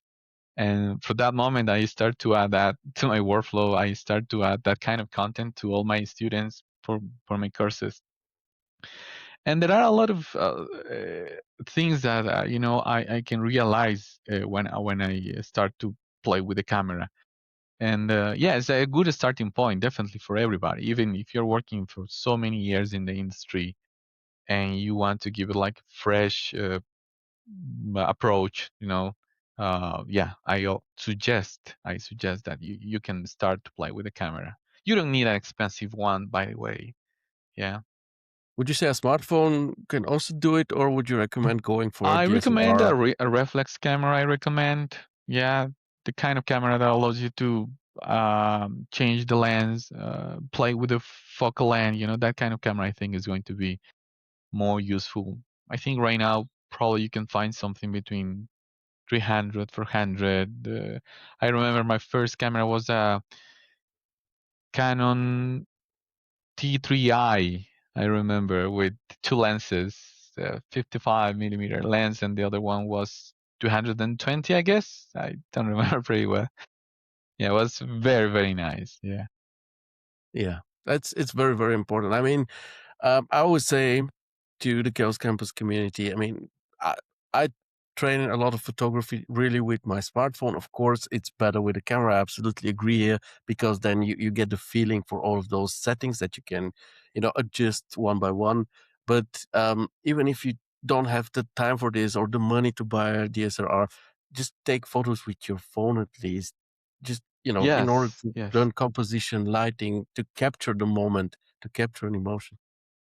Yeah. I mean, something also important is try to focus on what you want to express. Many people, many artists, they focus only on, oh, everything has to look perfect. Everything has to be the perfect model, the perfect texture, the perfect lighting. But I think one of the main things that you have to think first is what you want to express. What is the kind of message that you want to include in your image? Even if you want to go straight forward and the message must be super direct, or if you want to be very, how can I say, exactly, like you want to introduce in a very subliminal way, you want to introduce in a very indirect way that, yeah, people probably can like the picture, but they have no idea why they like it. It's because you are introducing something else. I mean, from time to time, play with symbolism is going to help you a lot to improve, especially the storytelling. um Totally, totally agree. We'll talk about this a bit more later. I wanted to ask you, would you say that ArtViz is always applicable in interior visualizations, or are there situations where, let's say, an artistic, cinematic, and emotional approach is not the right choice? well, it pretty much depends of what you're trying to achieve. If you're working for personal project for your portfolio, I mean, go on. But if you have the chance to introduce this approach in a in the commercial side of ArchViz, and the client, I mean, is agree, I mean, why not? I think there is a difference. I've seen a difference during the last years with the kind of approach that we have here and in this part of the world. I'm talking about South America, Central America, North America. It's a very like a clean style for interiors.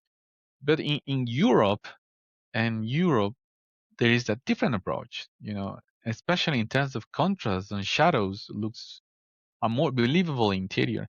And all of this is not a matter of coincidence, is because in the way that you establish the concept for the lighting. Here from this side, I can say that the studio setup lighting for interiors is very popular, right? But in Europe, I think I'm seeing more often that only it's a good idea when you're working in a product, but when you want to show a full interior, I mean, you are not going to cut off too much the shadows, for example. You are going to have a little bit more freedom. You're going to be able to introduce a little bit more of dark areas in here. And that definitely changed completely the context of the two approaches, right? I'm not telling you that these are like one style A and style B. No, because as always, and as I showed you, I mean, you can create something hybrid depending if you want. But there's something important as an artist. You have to show to the client that you have enough flexibility to pretty much create a description in a commercial way or create a connection in the emotional side. I mean, these are two different approaches, right? You can sell the apartment, you can sell the interior, you can sell the interior design, the furniture design, you can sell the materials, or you can sell the experience. How well could be living in a place like that? There are two different approaches. I mean, you can take it as a product or you can take it as an experience. But definitely the experience is what engage the audience, to be honest. Yeah, absolutely. Definitely, And definitely. and, and how do you know what's the right story to tell or the right mood to go with? Well, depends if you're working for a client. 100% depends on the feedback of the client, what he's Okay. looking for. But do you suggest something or Yeah, not? Because definitely. Yeah, definitely. I like to. I'm not going to lie. I'm going to be in control of the project the majority of the time, and I have some. I have some. How can I say? If it's a way to say some tricks that the client can let you apply something that you like it to the projects, right? So, for example, from the very beginning, uh, choose the reference. If you choose the reference, basically the client is going to follow your personal taste. Yeah, the client is going to tell you, okay, Teo, I like this reference, and this one. Could you base your approach in these three references? And you can say yes. But at the end of the day, those are the references that you pick up first. Can you see? So it's kind of like a tricky method to deal with clients. Yeah, you're giving them the illusion of choice. exactly. Yeah, Okay. exactly. Yeah. Yeah, that's good because I would have asked you what's your process of convincing your clients to go for ArtViz instead of the casual ArchViz. How does it Um. look like? Pretty. Seems like you do Pretty. it a mood board. Yeah, pretty much is based in the kind that I am very methodic artist, and I like to justify every single decision that I like to take in a project. I never take random decisions. I never justify my work showing to the client and say, oh, this I like it. This looks smaller. No, no. I always justify every single thing. Why I'm putting the camera in this way. Why I'm putting the highlights in this part of the image. Why I put in the shadows here. Why I don't know the light is working in that way. Even in a physical, even using physics, right? You can justify, for example, you decline you're doing like my latest studio that I call it like a quiet maze of olives is this kind of like a moody interior, and also I posted in the community. And yeah, you mentioned that I changed the color palette, looks more darker, but that has an intention. And in terms of physics, when the light goes from outside inside in an interior and try to bounce in a surface that has like a dark bitmap or dark materia, the light is going to be absorbed. That automatically is going to reduce the amount of light that you are going to have in the interior, and is going to create automatically like an extra shadows. But if you want to have like a perfect exposure in interior, you can use a bright color palette. Simple as that. But not all the artists recognize that you can control the amount of light that you're going to introduce in interior only based in the use of the color palette. So in other words, what I'm trying to explain is the color palette dictates the behavior of the light in the shadows and interior. So it's not something random, right? Really makes sense. Do you actually educate your clients, or do you try to make them understand the advantages of ArtViz over ArchViz? Because we have a question from Amit here who is like, who I think feels like in such cases he would, let's say, prepare such artistic versions of the images that the clients will not appreciate. And then the question is it a waste of energy on the side of the artist, or is it a lack of knowledge and appreciation on the side of the client? And can this be kind of changed so that it works Uh, out in the end? yeah, first of all, we have to be conscious that the artist is going to pick you up based in the images that they are going to find in your portfolio. So the client knows beforehand, how is your style and what you can offer to the client, right? So show flexibility is important. I mean, the majority of the time, the client wants to see a portfolio, wants to see like different kind of approach, generic kind of style of renderings, all the time, same light, same composition, no matter what kind of project you're working on, interior, exterior, is always the same approach. So I think when the client picks you up is because he knows what he's looking for. Probably at the beginning, he can mention that he needs a couple of images, very commercial, like with a commercial approach. And the client think, okay, if this guy can create these dramatic, poetic images, I mean, do something less complex, is not going to be a problem, right? But it's important always to mention to the client that, okay, I can help you with your requirements. I can do a commercial version of your interior, your product, or your exterior. But guess what? Also, I have this kind of style of visualization. And these are the pros. I start to talk the advantages. I start to talk about the connection. I start to talk about that. Yes, you have the description with the commercial side, but I can work in one or two of these ones if you want. If you want to create a connection, it's up to you. I offer as a secondary, how can I say, service if the client is interested in that. If not, that is completely fine. But to be honest, I'm not been dealing with clients in a very long time because I'm dedicated 24/7 to the educational part of the ArtViz. So yeah, but when I have from time to time when I have the opportunity to work in commercial project, something that I always like to discuss is, there is these two sides of the same coin that I can offer to the client. I understand. I think for you, looking at your portfolio, if a client reaches out, they know they reach out to you because your portfolio looks the way it does, because you Exactly. offer those very emotional ArtViz images. I think it's probably more difficult for those who, let's say, had to offer the classic, let's say, more boring Hmm. ArchViz images, and now want to switch over or add the ArtViz to their portfolio. I think the transitional phase is where it becomes quite tricky.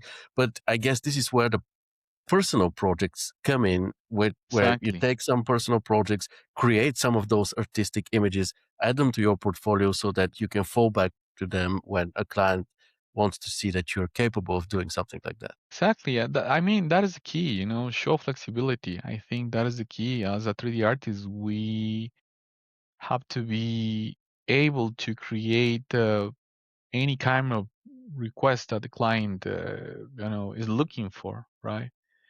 And actually, I think if you want to keep improving, your knowledge, your execution, your artistic approach, personal projects are the best thing that you can do.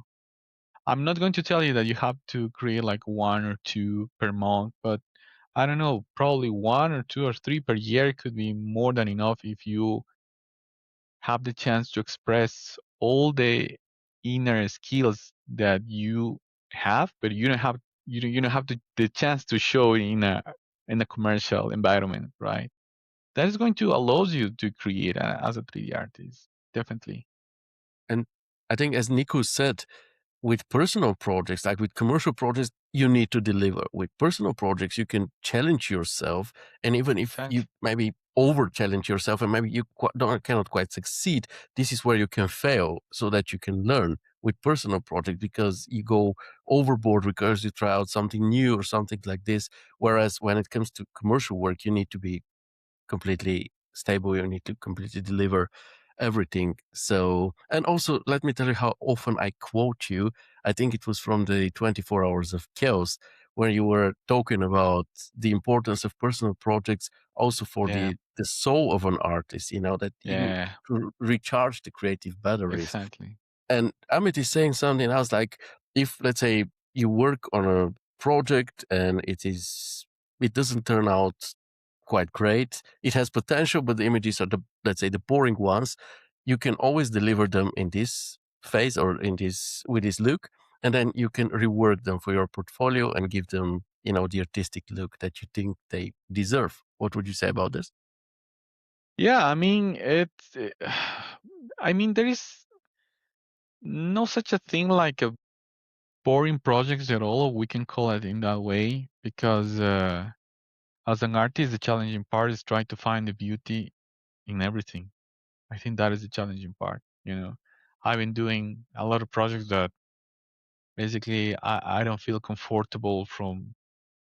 I don't know, with the architecture, with the style, with the colors, with the furniture. But even with that kind of limitations, I think as an artist we have to deliver like the best. How can I say? Like the best option, and sometimes we have to put aside like your personal taste and try to work according to the requirements. But even like that, yes, I completely understand that sometimes could be 100% frustrating, super frustrating. The fact that you cannot add some of your knowledge in the project and make it feel, I don't know, some reason that your opinion is a little bit useful. Yeah, that sounds super sad.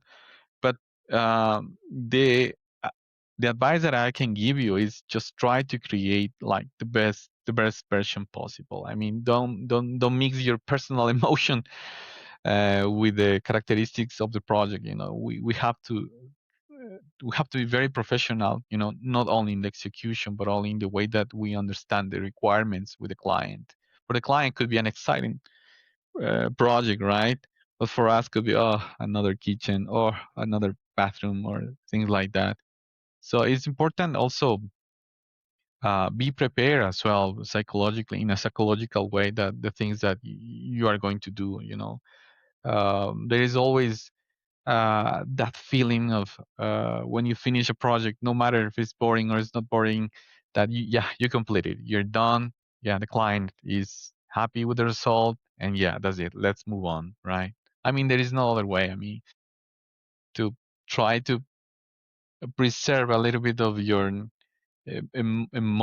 try to preserve your emotional how can I say emotional health when you're working in something that you don't like at all. Happens. Yeah, and Yeah. totally agree. Very sound advice from you. I have one more question of mine before Yeah. I ask Sure. Sure. Iraqi's question, because and then we have another 50 questions. No, I mean, you should just tell me when it's time for you to go, because Yeah. Sure. you have plethora of questions. Um, can storytelling, or let's say a too strong atmosphere, backfire? I'll give you a bit of a context. Let's say the story not being relatable to the potential viewers, or maybe the mood being a bit too intense. Like I see images from like totally overcast, and I like this. I'm into rock Yeah. music, metal, and I love this. But I wouldn't want to buy this apartment because I don't like the mood. It's like looking at H.R. Giger's or Zdzislaw Beksinski's paintings. They're amazing. I love them, but I don't want to be in that setting, so to speak. Well, that's a really interesting question that I think the majority of the time the concept of the storytelling or probably the mood issues can be solved in a very early stage of the process easily. easily. I mean, you don't have to wait, to do the final rendering. And I found, oh no, this is not the mood, or no, this is not the kind of story that I like to tell in my images. I think probably with the commercial side, I think depending of the client, actually, sometimes clients change from 1 minute to another one, can change their mind easily. But when you're working in a personal project, I mean, the key is be very honest with yourself. I mean, if you don't like it, don't like it. If you need to correct something, do it. If you need to spend a couple more of hours dealing with something, do it. Because I think at the end of the day, a personal project is going to create more benefit in terms of an auto feedback, right? So when you finish a personal project, you can see, okay, I like this, I don't like this, I like this. Yeah, but you are being very honest with yourself, right? In the commercial side, is difficult because probably you can follow a requirement, but at the end of the day, the requirement now is different. So yeah, that can backfire the entire thing, not only the storytelling or not only the mood. There are several characteristics that can be wrong at the end of the day only because the client decide to change their mind at the last minute. So that is something that everybody deals with. Yeah. Do you think we're heading a bit towards an oversaturation of emotionality? Because I think for the longest time it was like renders were just kind of cold. They were Yeah. informational, they weren't emotional. And then people started, some of the more innovative artists starting adding storytelling and emotion to the renders, and they started standing out from the mass. But right now I feel like this is what every render is doing, and at some point it feels like I miss a render which doesn't tell me a story. It just shows me a damn living room. According to my um according to my personal point of view, I think color I consider as a language, not as a characteristic of the image. I mean, is it absolutely is dictated by the kind of lighting that you're creating. Is dictating by the kind of lighting concept that you are going to introduce, for sure. That has a physics implications that we need to respect. But putting that aside, I think color is a language and create a harmony, not only in the way that you express the idea. I mean, you express the storytelling. I think color is going to contribute to create some kind of specific kind of emotion, right? So let me tell you, a quick example. In overcast days, there is one specific and unique characteristic that you are not going to find in any other kind of lighting situation, and is the tendency to everything looks desaturated. It's the only kind of mood where you can reduce a little bit saturation in order to make sense in comparison what you can see in real life. You know, probably this is an exception that push you to control the saturation, take the saturation in a very specific direction, probably if you don't like it. But guess what? That is something that we need to respect if we want to create something that makes sense and looks very similar to what is an overcast line mood or overcast line situation. Yeah, there are situations like that where basically you cannot do too much about it. Yeah. In other cases, create a variation of colors. No matter, for example, you are working on interior and you have several accessories, and somehow one of them uh, you can find that the saturation is a little bit higher, right? Definitely, that is going to break that harmony for the whole interior. It's going to take your attention first. The saturated object is what is going to take your attention first. And that is going to destroy everything: the framing, the composition, the storytelling. So correct the saturations of the things that you are merging into your scene is crucial. It's not only because I like it. I'm going to put this chair, I'm going to put this table, I'm going to put this and that. Oh yeah, everything looks fine. No, we have to customize. Everything must be customized. And actually, the bitmaps that are in charge of the diffuse are definitely on the albedo directly are must be customized every single time that you're working with 3D objects that are pre-modeling, pre-textured. We need to apply a correction, not only in that aspect, also in the reflection, refraction, everything. I'm so happy that you say this because I've also said it before in Keeping It Realistic shows. In the end, when I deliver my work, of every scene, every asset that's used in the scene has a color correction map applied to the diffuse channel. And I do mostly Exactly. exteriors. It's a lot of work, but it's you have to do it because you need to have harmony. Um, Exactly. And you it's the can only do way it. to achieve. Technically speaking, you can do it in different ways. I mean, if you're kind of if you want to do it in a very purist way, I mean, you can do it inside 3D and apply color correcting every single map if you want. Or not, you can just take it to the post production stage, and in a more easy way, just correct the image by applying uh, a mask. I don't know, comes to my mind. Could be like color balance, could be curves, could be selective colors, hue and saturation adjustment layer. I mean, whatever, whatever fits your criteria in order to correct, that things. But definitely, color it is a language. Is not only a characteristic, or at least that Absolutely. is the way that I consider. Yeah. Yeah, I totally agree.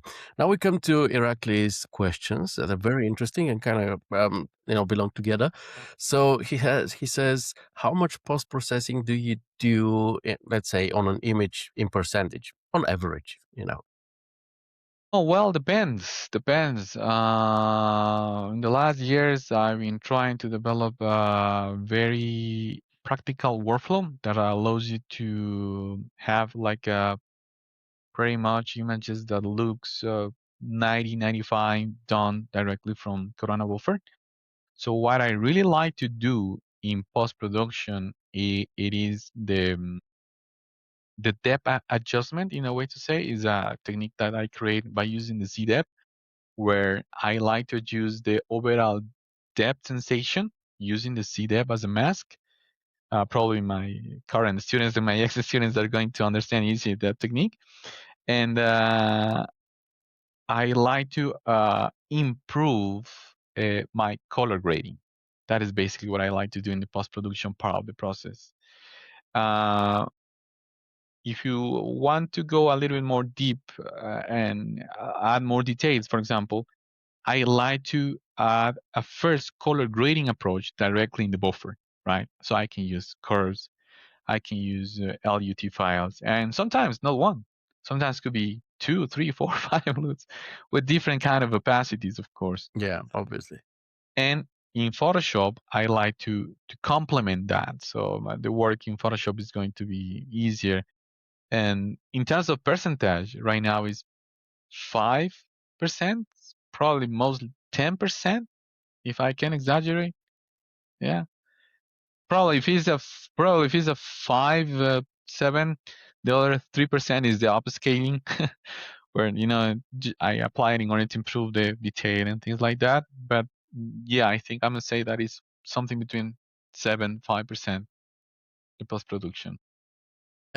On some of the images that you showed, especially those close-ups of those retro jugs and stuff, you had some really high quality models and assets. Were they a part of the ready-made scene, or did you buy them somewhere? And if so, where do you get your shaders and assets from, or do you create them on your own? Yeah, the majority of the time, because I'm focusing in improve my skills as a lighting specialist and art director. I always like to play with the scenes that comes with 3D models ready and textures. But I'm really careful, as I mentioned before, by correct everything that I found that is not working. Yeah, sometimes I like to do quick studies, and sometimes I just trust. Okay, the modeling looks good, looks like a high poly. I'm going to leave it like that. But sometimes it's not. Yeah, okay, my bad. But when I have enough time, yes, I like to take care of every single aspect. Even I think we have to be more careful when we get on a scene that is ready. Yeah, because you have to check the geometry, you have to check the materials. Something that I really like to do is I like to select all the lights and erase all the lights, all the cameras and erase all the cameras. Reset every single thing. For example, the Corona render setup, I'm going to reset. I'm going to put everything from scratch in order that allows me to play the role play of a art director. Yeah. And where do you get your, let's say, high quality shaders from? Oh, Any sorry. recommendation? Yeah, I think sometimes I use AI when it's a shader that it's really difficult to find in the library in the Cosmos. But the majority of the time, the 3D models that I found is, you know, I think very well-known website sources like 3D Sky, CG Connected, and places like that. I think are my favorite if I want to give a look and try some furniture or any kind of 3D model. Yes, Yeah. And mostly. really, the Cosmos library is pretty good and pretty Yeah, large at the yeah, same yeah. time. For scenes, I like to sometimes browse in Evermotion. I like, yeah, Turbo Squid from time to time. Why not? Uh, and yeah, and I think 3D Sky also have a few scenes as well. Oh, they do have Sometimes scenes. yeah, sometimes I found very interesting scenes in Art Station as well. I recommend visit some profiles, some artists. They connect links with other websites. They can offer very interesting scenes. Yeah, ready to play with. Yeah, yeah. It makes an awful lot of sense, I think. Instead of, if you want to focus on lighting, why should you waste the whole time of modeling, Exactly, texturing, and furnishing and all of those things? When it, exactly. yeah, totally makes Exactly. sense. For example, Le Petit Mort. There is the last interior study that I did. I found the scene in a website, and the original concept is completely different. I don't know if sometime you can check the original scene. It's like a living room full of pinky colors, like a candy color palette. Okay. Yeah, it's a completely different. It's a completely different concept, but with a little bit of course of practice and experience, you can vision, what you are going to do with all of that. You can see if it has potential. Okay, I can customize these, I can change that, I can reshape, I can remodel in these, I can apply another kind of shading, and I say, okay, I mean, it seems useful. I'm going to buy it. I'm going to download it, of course, but it's super important to give you the credits. If it's not your scene, if it's not your models, if it's not your entire work, if you check my Behance portfolio, every single project has the right credits for the owner of the scene, of the owner of the 3D model. That is super, super important. And I recommend do that every single time. Yeah, Fantastic advice. And it's not an advice, actually. It's mandatory. You got to it's do this. mandatory. Yeah, yeah, yeah. And also when you reproduce, recreate, let's say scenes from art daily, whatsoever, you take photographs done by professionals, credit them, credit the original creators. It's a Exactly, fantastic exercise to do this, but you gotta make it right by crediting those people. exactly. Yes, Never yes, yes. skip this. And you just mentioned AI. I mean, I had a question here, because talking about how if you ask AI to create an interior image, let's say nowadays, it will come up with something very artistic, very cinematic, with beautiful atmosphere, with storytelling. And I wanted to ask you, as somebody who has worked a lot to know how to do that, how do you feel about this? You kind of answered this already, but do you want to say something else about it? I mean, there's no comparison in terms of being in charge of every single detail of the scene and have something that is an approximation what you're looking for. I'm not telling you probably I can put the more high detailed prompt ever. by describing perfectly my idea, but something in that part definitely is missing. When you are in charge from inside the 3D part, you can pretty much customize every single detail that you want. So for me, that is, first of all, I really enjoy to do that. I don't feel that is a struggle because, as I mentioned before, I'm a very methodic artist. I really like to be in charge of everything, every single detail. So when you're doing and trying to achieve the same results in AI, it's a little bit frustrating that sometimes AI can understand in a completely different way the kind of control that you want to apply in the scene. And that is going to take you to replicate multiple versions of the interior, and probably could be 10, 20, 30, 50 images, and you are not going to get exactly the correction that you're looking for, exactly the correction that you're looking for. I mean, the mood could be amazing, the lighting could be amazing, but for people who works with a high amount of detail, I think AI is not going to feel that, is not going to feel properly that part of the process. It can generate awesome things, can help you to understand the initial part of the concept, can create amazing initial concepts in order you can take advantage of that. As I mentioned before, for example, with Meteora, I couldn't find any useful reference because it was so unique, the approach. Like volcanic pavilion.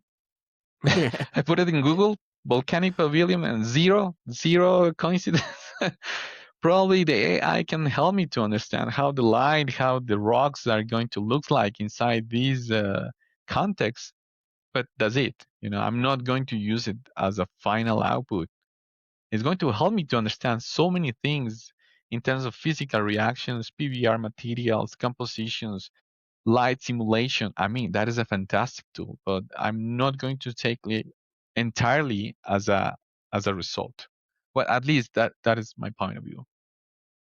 Totally understand and also totally see it the same way. So it seems like AI for you is just a tool that you added to your toolbox and use it when you need it. But what do you think about those AI people in renders, especially interiors nowadays? Because we see, since AI got good, Nano Banana, showed It's up, getting and then crazy. Yeah. people started just putting people and then also animating those people in interiors. And we here on the campus generally tend to not like this very much because it tends to be very distracting if not done correctly in a very harmonious way where people just add to the storytelling but remain subtle. It's like these people take a lot of the attention of the scene and you don't see the architecture anymore. You just see the beautiful woman with the red dress sipping coffee. What do you Yes. think about this? I mean, it's because of lack of knowledge. I mean, right now people are more interested in the technical side of the process. I work faster, I deliver faster, I do realistic, and everything is in 1 seconds to click, and that's it. But they are forgetting, the core of all of this. They are just forgetting the part that it is the how can I say, like the communication, the link that you need to establish, you know, with with no intentions of show your how good how good you are with AI. I think the idea is communicate that you can use the AI to create a link with the audience. I mean, it's sorry, it's kind of difficult to explain, but what I'm trying to tell you is that people trust mainly in the result that looks realistic. They don't care if there is a connection or not. As you mentioned, it's a realistic people, realistic animation in interiors. Beautiful interiors. The lighting, the concept is that, but it's at the end it's just like how can I say? It's just to show off how good you are with the tool, but with not really a truly intention to connect. And that is something that, I mean, we need to check. If that is the intention of your project, I mean, that's completely fine. I'm going to respect that. But if your intention is connect and create something that people are going to remember, that is something that can add a valuable information for your community, that can change the rules, that can add in your innovation in a different way that you haven't seen before, well, that's different. That is absolutely Definitely. different. That is absolutely different. I mean, you can do the things just because you think right now is a trend, is a trendy thing, or you can do the things in order to be remembered for a very long time, or for the kind of help that you contribute with the community. At the end, we are able to change the rules right now. I mean, with all the technology, living in the AI era, we are have all the technical tools, all the software and hardware tools that allows you to work super efficient and faster. But we are forgetting, the most important part. What is the purpose of that? Yeah, And this is agree. I think to quote Jeff Goldblum from the Jurassic Park, I think it's the first movie, who said that people were so obsessed with the possibility of what they could that they don't stop to think if they should. It's like I can feel this with those people. Let me do it because I can, as you said, to show off my exactly. skill. Um, but does it serve the purpose that it should or not? So It's there's only nothing because wrong you to can. doing it. Exactly. It's only because you can. It's only because you have the all the technology at your side that allows you to do that, or is with that there is like a truly intention behind all of that. Have to think about that. Yeah, totally agree. By the way, Santi, how do you? I mean, you're an educator, an artist and an Yes. educator. Um, there is, it's not so many questions anymore, but I have some, and you're so answering them so sweetly. I really want to ask everything. I mean, we have a bit of the feeling of fear of missing out, the so-called FOMO, because there is a lot going on in the industry. As you said, there are different render engines, including real-time rendering solutions, a ton of new AI tools and workflows, and then there is the vibe coding, the automatization. Even social media has changed a lot now. Instagram, for example, it's not what it used to be, a platform for sharing images. It's like something more close to LinkedIn. You need a marketing strategy in order to make something work on Instagram. So, would you say it is possible to keep up with all of those things? Because I think this makes a lot of people and artists nervous that they cannot just physically keep up with everything that's changing, and I feel like they're missing out. You're somebody who's, let's say, industry defining. Would you say it's possible or necessary to keep up with literally everything? Not necessary. Not necessary. I think a lot of the opportunities that you can find in the industry is when you become a specialist, 3D modeling specialist, lighting specialist, art director, creative director. I think what is my suggestion in order to avoid that feeling of that, oh, this is crazy, it's getting crazy every single day, is just try to focus in something that you feel passionate about it. Could be any part of the process. Even if it's something really specific. I've been in touch with artists that they are only dedicated for color grading, for example. Yeah, it sounds like, oh, yes, yeah, it's just color grading. Yeah, that's it. But the guys could create like a Bible of color grading if they want, with all the knowledge that I have. So my recommendation is just try to focus on something that you really enjoy to do in order to improve your skills. You don't need to uh, you don't need to control the software and the hardware from the A to the Z 24/7. I mean, it's not necessary. Right now, it's not necessary. Probably a couple of years, no, probably like 10, 15 years back in the day, probably could be necessary that you need to understand pretty much everything, modeling, lighting, post production, rendering. But right now, pretty much everything is done. You can download 3D models, you can buy 3D scenes, everything is ready. But there is no like a plugin for artistic vision. There is no such a thing. There is no a specific looking for something that is related with an artistic vision. Even if you're doing modeling, I mean, there is a complex part of the modeling, like organic modeling where you're using nodes and things like that. That probably the end could be like a science. I mean, if you fell in love with that, I mean, that's fine. A lot of industries right now, they are looking for a specialist, Yeah. you know, Not a and jack that of could all be, trades. yeah, and that could be a good chance. That could be a good opportunity. But once again, you need to follow your heart. You need to do not exactly what you like, but what you love, because like it is not enough. In this business, like it is not enough. You have to love what you do. Yeah. The passion, right? Yeah, exactly. And apart from, doing researches and taking photos, um, how do you educate yourself or inspire yourself? Do you take courses? Do you read books or? Yes, yes, definitely. I've been getting courses.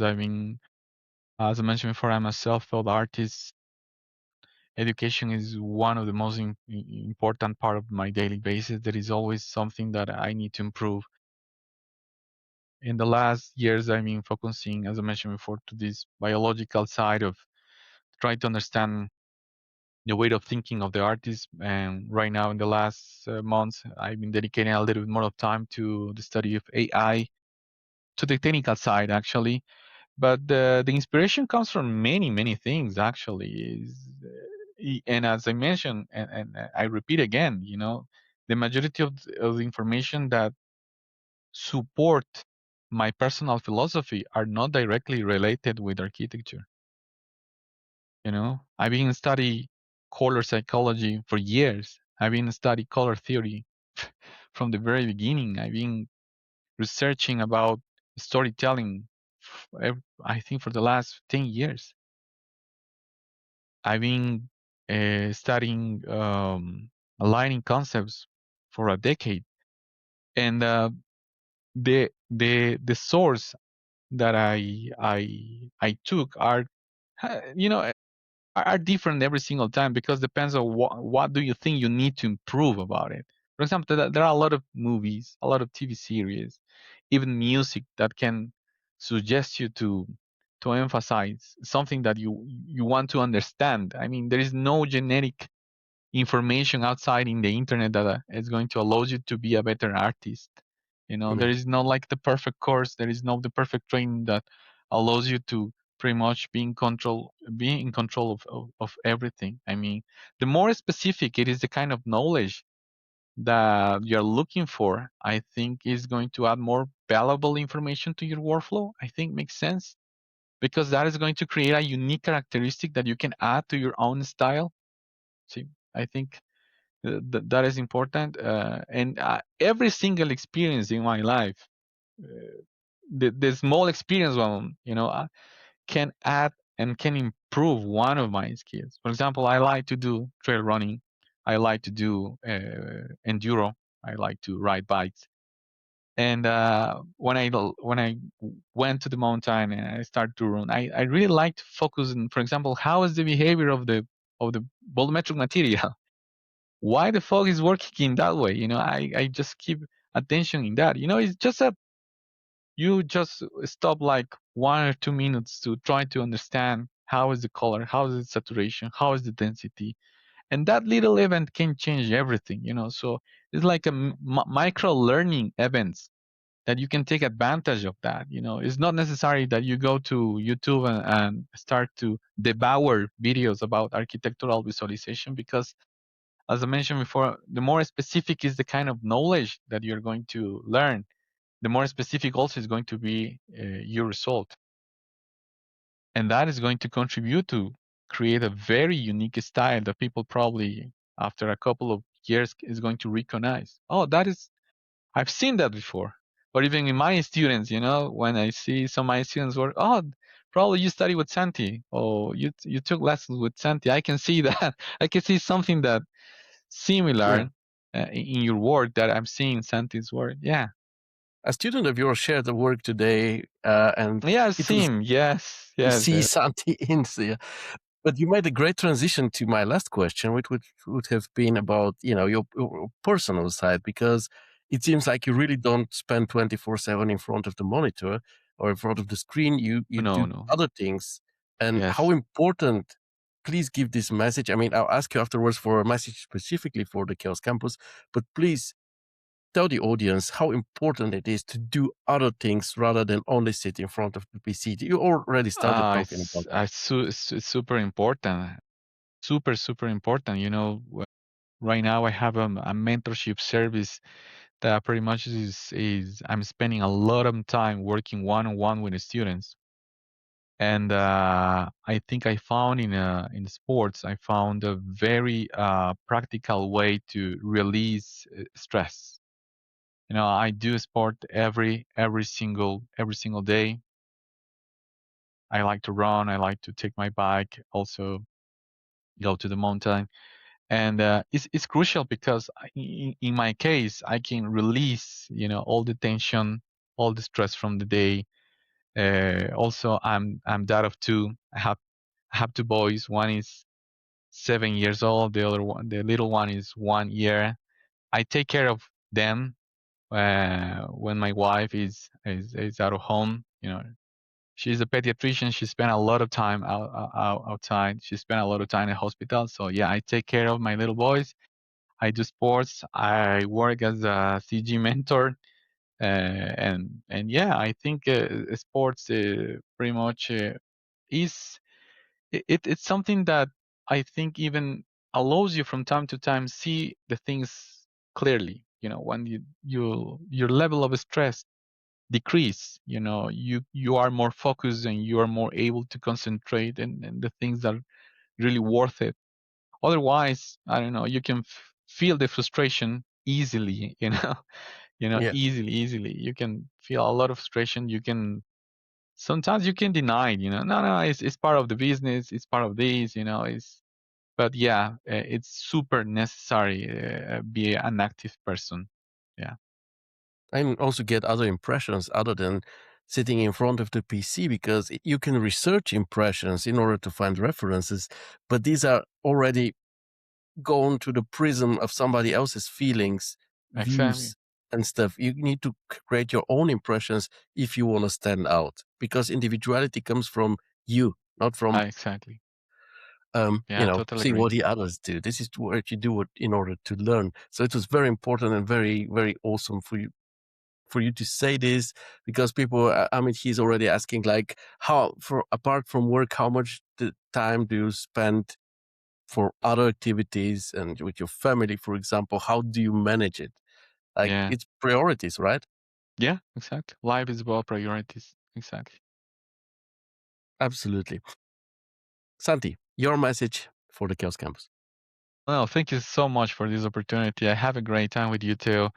I think whatever this contribution can be used, I mean, I'm going to be totally happy to see that people can recognize that there are so much things rather than settings, numbers, and hardware, software that is behind an image. And I think probably the last advice that I can give you is always try to like, how can I explain this? The last advice that I can give you is probably like always try to improve your skills, no matter in the way that you are think that is a proper way. As long you feel the passion to continue doing what you love to do, I mean that is completely fine. I mean there is no like a manual of ArchViz artists that we need to follow. Information comes in different ways. Um, the ability to understand and learn is something that we need to work on it every single day. So never stop to learn. That is probably my best advice. Thank you so much, Santi. This was You're welcome. so great. Thank you so much for showing up injured once again. I really appreciate this. And then for sharing your philosophy with us, because once again, this is not the thing that you can watch a tutorial on. you need to hear from an artist like you and all the other people who are coming here to give this very personal, very genuine talk and answer questions in such a genuine way. This is what really matters and what makes a difference, I think, especially nowadays when there is plenty of information out there about the numbers and settings, as you said. Yeah, exactly. This was truly inspiring. And of course, to you, my friends, it's been like 2 hours and 40 minutes and you're still here. Thank you very much for You're being welcome. You're welcome too. here. And this is the Chaos Campus audience is just amazing. And you see how many people will be watching this afterwards, watching the recording and learning from this. Next episode, let me just read Amit's goodbye and the final sentence. He says, "Thank you, Santi, Teo, and all. It was a lovely session and looking forward to seeing more of your works in the group and interacting with you. Yes, please be interactive." Yeah. Feel free to contact me anytime. I mean, you can find me in my social media, so you can send me a DM, you can send me a message, and we can be in touch. Of course, if you want, if you request my service as a CG mentor, of course, everybody is welcome Yeah. in case they need it. Yeah. We share the links in the beginning, but who knows? Maybe at some point you'll be a CG Connect hero. Let's see. Let's see. I can very much imagine it happening. And maybe you can then start something on the campus. Let's talk about this and see how things can be. But it will Yeah. be amazing. I can tell you so much, and there will be a ton of interest for it too. So to you, my friends watching, no matter if now or the recording, next episode is in 2 weeks, as always, Tuesday, May 26th, 4 p.m. Central European Summertime. This time we'll be joined by another awesome educator named Daniel Nuggets from Render Camp, and with a new portion of tips and tricks for your interiors. I think that's amazing. And so until then, stay safe, be healthy. Don't forget to rock on and keep it realistic, my friend. Much love and goodbye. Goodbye. Ciao.